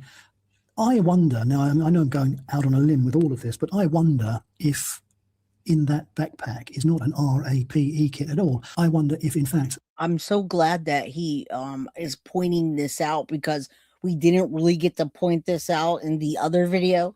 We moved it along so quickly. That backpack is full. What is it full of? Is there anything at the residence that they're going to find? Is there something that they're going to find from the backpack, or anything connected? Why they keep going back to Annie's house? Yeah, when could we ever trust FBI or any type of law enforcement to tell us the truth? Well, they kind of can't, right? Yeah, I know. I'm usually off by now. Thank you, Emily. I appreciate you. All right. And thank God they got footage. I agree. Whatever. Yeah, you can see whatever you want. We're just looking at it. But this backpack is full AF. All right. The bag contains her female clothes. I wonder if she journeyed to the house as a female, got to this dark area where the house is, and changed into this get-up. Now that can be I said that yesterday. I said there's either two people or somebody freaking changed their clothes, because that side by side, we pointed out all the different details. That's interesting. Now I see it a different way too. The body shape and the legs. I'm like, wait a minute. I didn't notice that before. But yeah, you could see anything you really want to. All right, let's look down. He's looking at the buttocks too. Glute there is a female glute, is it not? It looks like it. I mean, I would have thought anyway that the male gluteus maximus doesn't go down that low. It's a shorter sort of shape like that, isn't it? The female has a sort of a more fatty area on the glute there and on the thigh there. So yeah, for me, once again, that is a female bum, not a male bum. And I haven't got the picture, but when she stands up, you can see it's quite a wide hip, more in line with what we would expect to see on a female than a male. Right. For me, yeah, that is a female bum, as I say. So yeah, for several reasons, I think that we are looking at a female here, which now when I watch the news and they keep talking about a man, this guy, look at this guy turning up, and why does this guy wear his gun in his crotch and all that? I think, well, I can't unsee it now that I've got it in my mind that we're looking at a woman. exactly. I can't unsee it. I can't unsee it either, just like I can't unsee the picture that I showed y'all earlier from Jason Jensen's. I can't unsee that now. And however this case turns out, right, we're only speculating based on information given to us that we don't even know is factual. Yesterday, we talked about red herrings in the case, which is what FBI or law enforcement would throw into the mix to throw off the suspect. So they don't know that they know what so the suspects don't know that FBI knows what they did. So they throw red herring. So we don't know what's a red herring in this and what's not exactly. The woman, she just looks just like a woman to me. So I'll go back and look at some of these other pictures. I mean, yeah, it looks like a woman to me. Look, female fingers, female eyes. Sorry, I have to tap backwards just to get out of here. Female eyes, female solution to a problem with the flowers, perhaps. An attempt to really, really obscure herself and to make herself look like a male with male facial hair. Everybody's going on about this dark hair. This is why I think in reality she's probably a blonde female. As I say, the actual latex mask is probably something that gives her a bit of bulk here as well, hiding the breast area a little bit. Maybe it's Lucho Libre. Somebody said that. Somebody actually said that initially, that they had a Lucha Libre mask underneath that, which is interesting because now this guy is saying that there's a mask underneath the ski mask. So, I mean, you know, we're getting close, and I see a ton of experts coming out and analyzing these videos, all from different angles, right? And I imagine there's probably some padding here as well to give the core more of a straight line. Right? That's what Carly just said. She better have padded the out of herself. The arms are much thinner than they appear. If we go back again, let me just undo.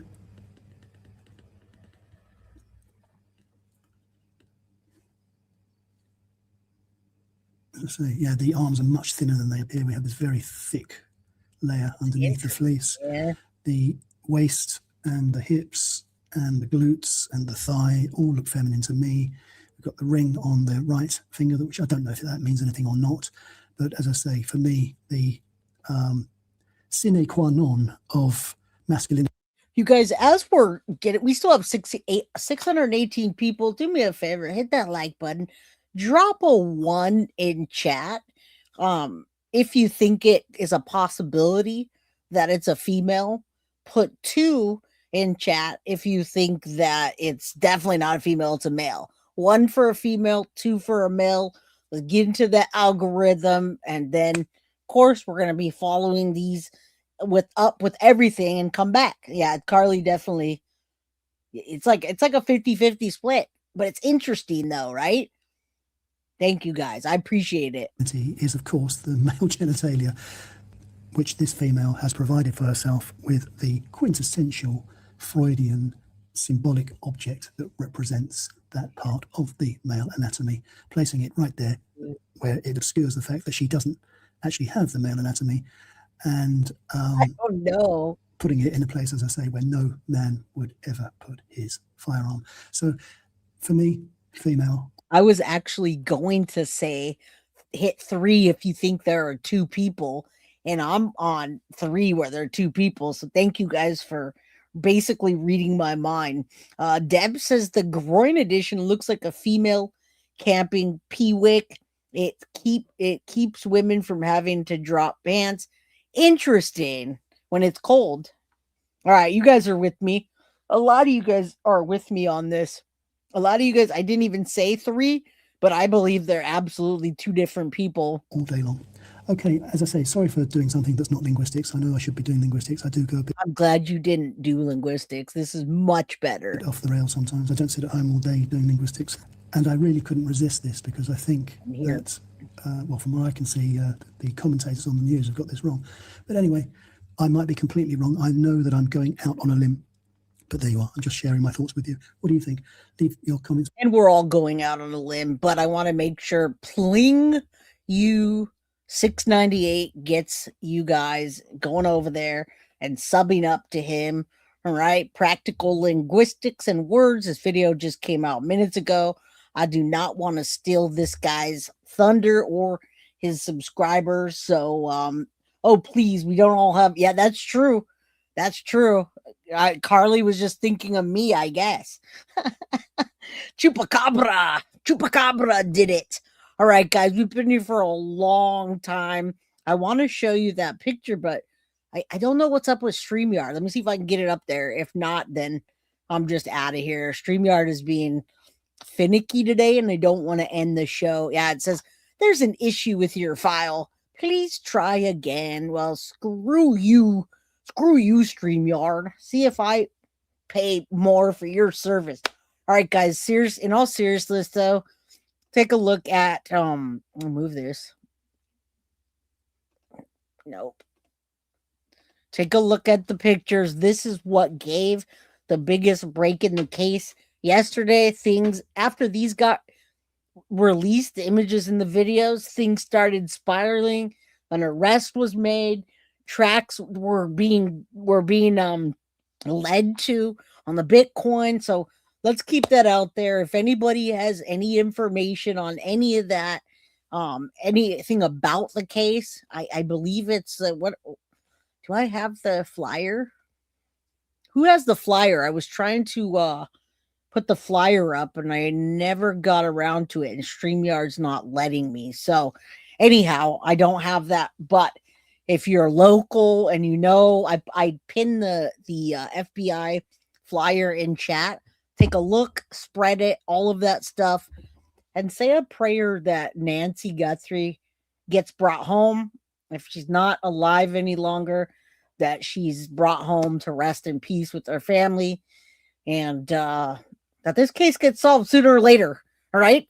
Thank you guys for being here. For all the new subscribers, thank you. Don't forget to hit the notification bell for all notifications. Like, and if you get the option to hype, do your girl a favor. Hit that hype button for me. Oh, also, I got new earrings today. I wanted to show you guys. They're really cool. My boss made them for me. I wish you guys could see them better. They're little swirlies, and they have they're like shiny swirlies with like little things on. It's hard to see, but anyway, I've got my ears stretched to about 3/4 of an inch, and I thought it was really cool when I came into work today that my boss had made me 2 new pairs of earrings. Who else's bosses make them earrings? Let me know in chat.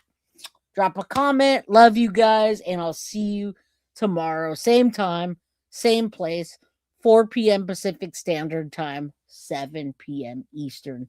Love you guys. Thank you for all the support. Catch you later. Bye. Guilty of crime. I want to thank you for watching. If you enjoyed my content, please share this video, like, and subscribe. You can also follow me over at Facebook, Instagram, TikTok, X, or Gmail. If you'd like to donate to my channel, you can use Cash App or Venmo or PayPal. Thank you very much in advance. Guilty of crime. Are you guilty of crime?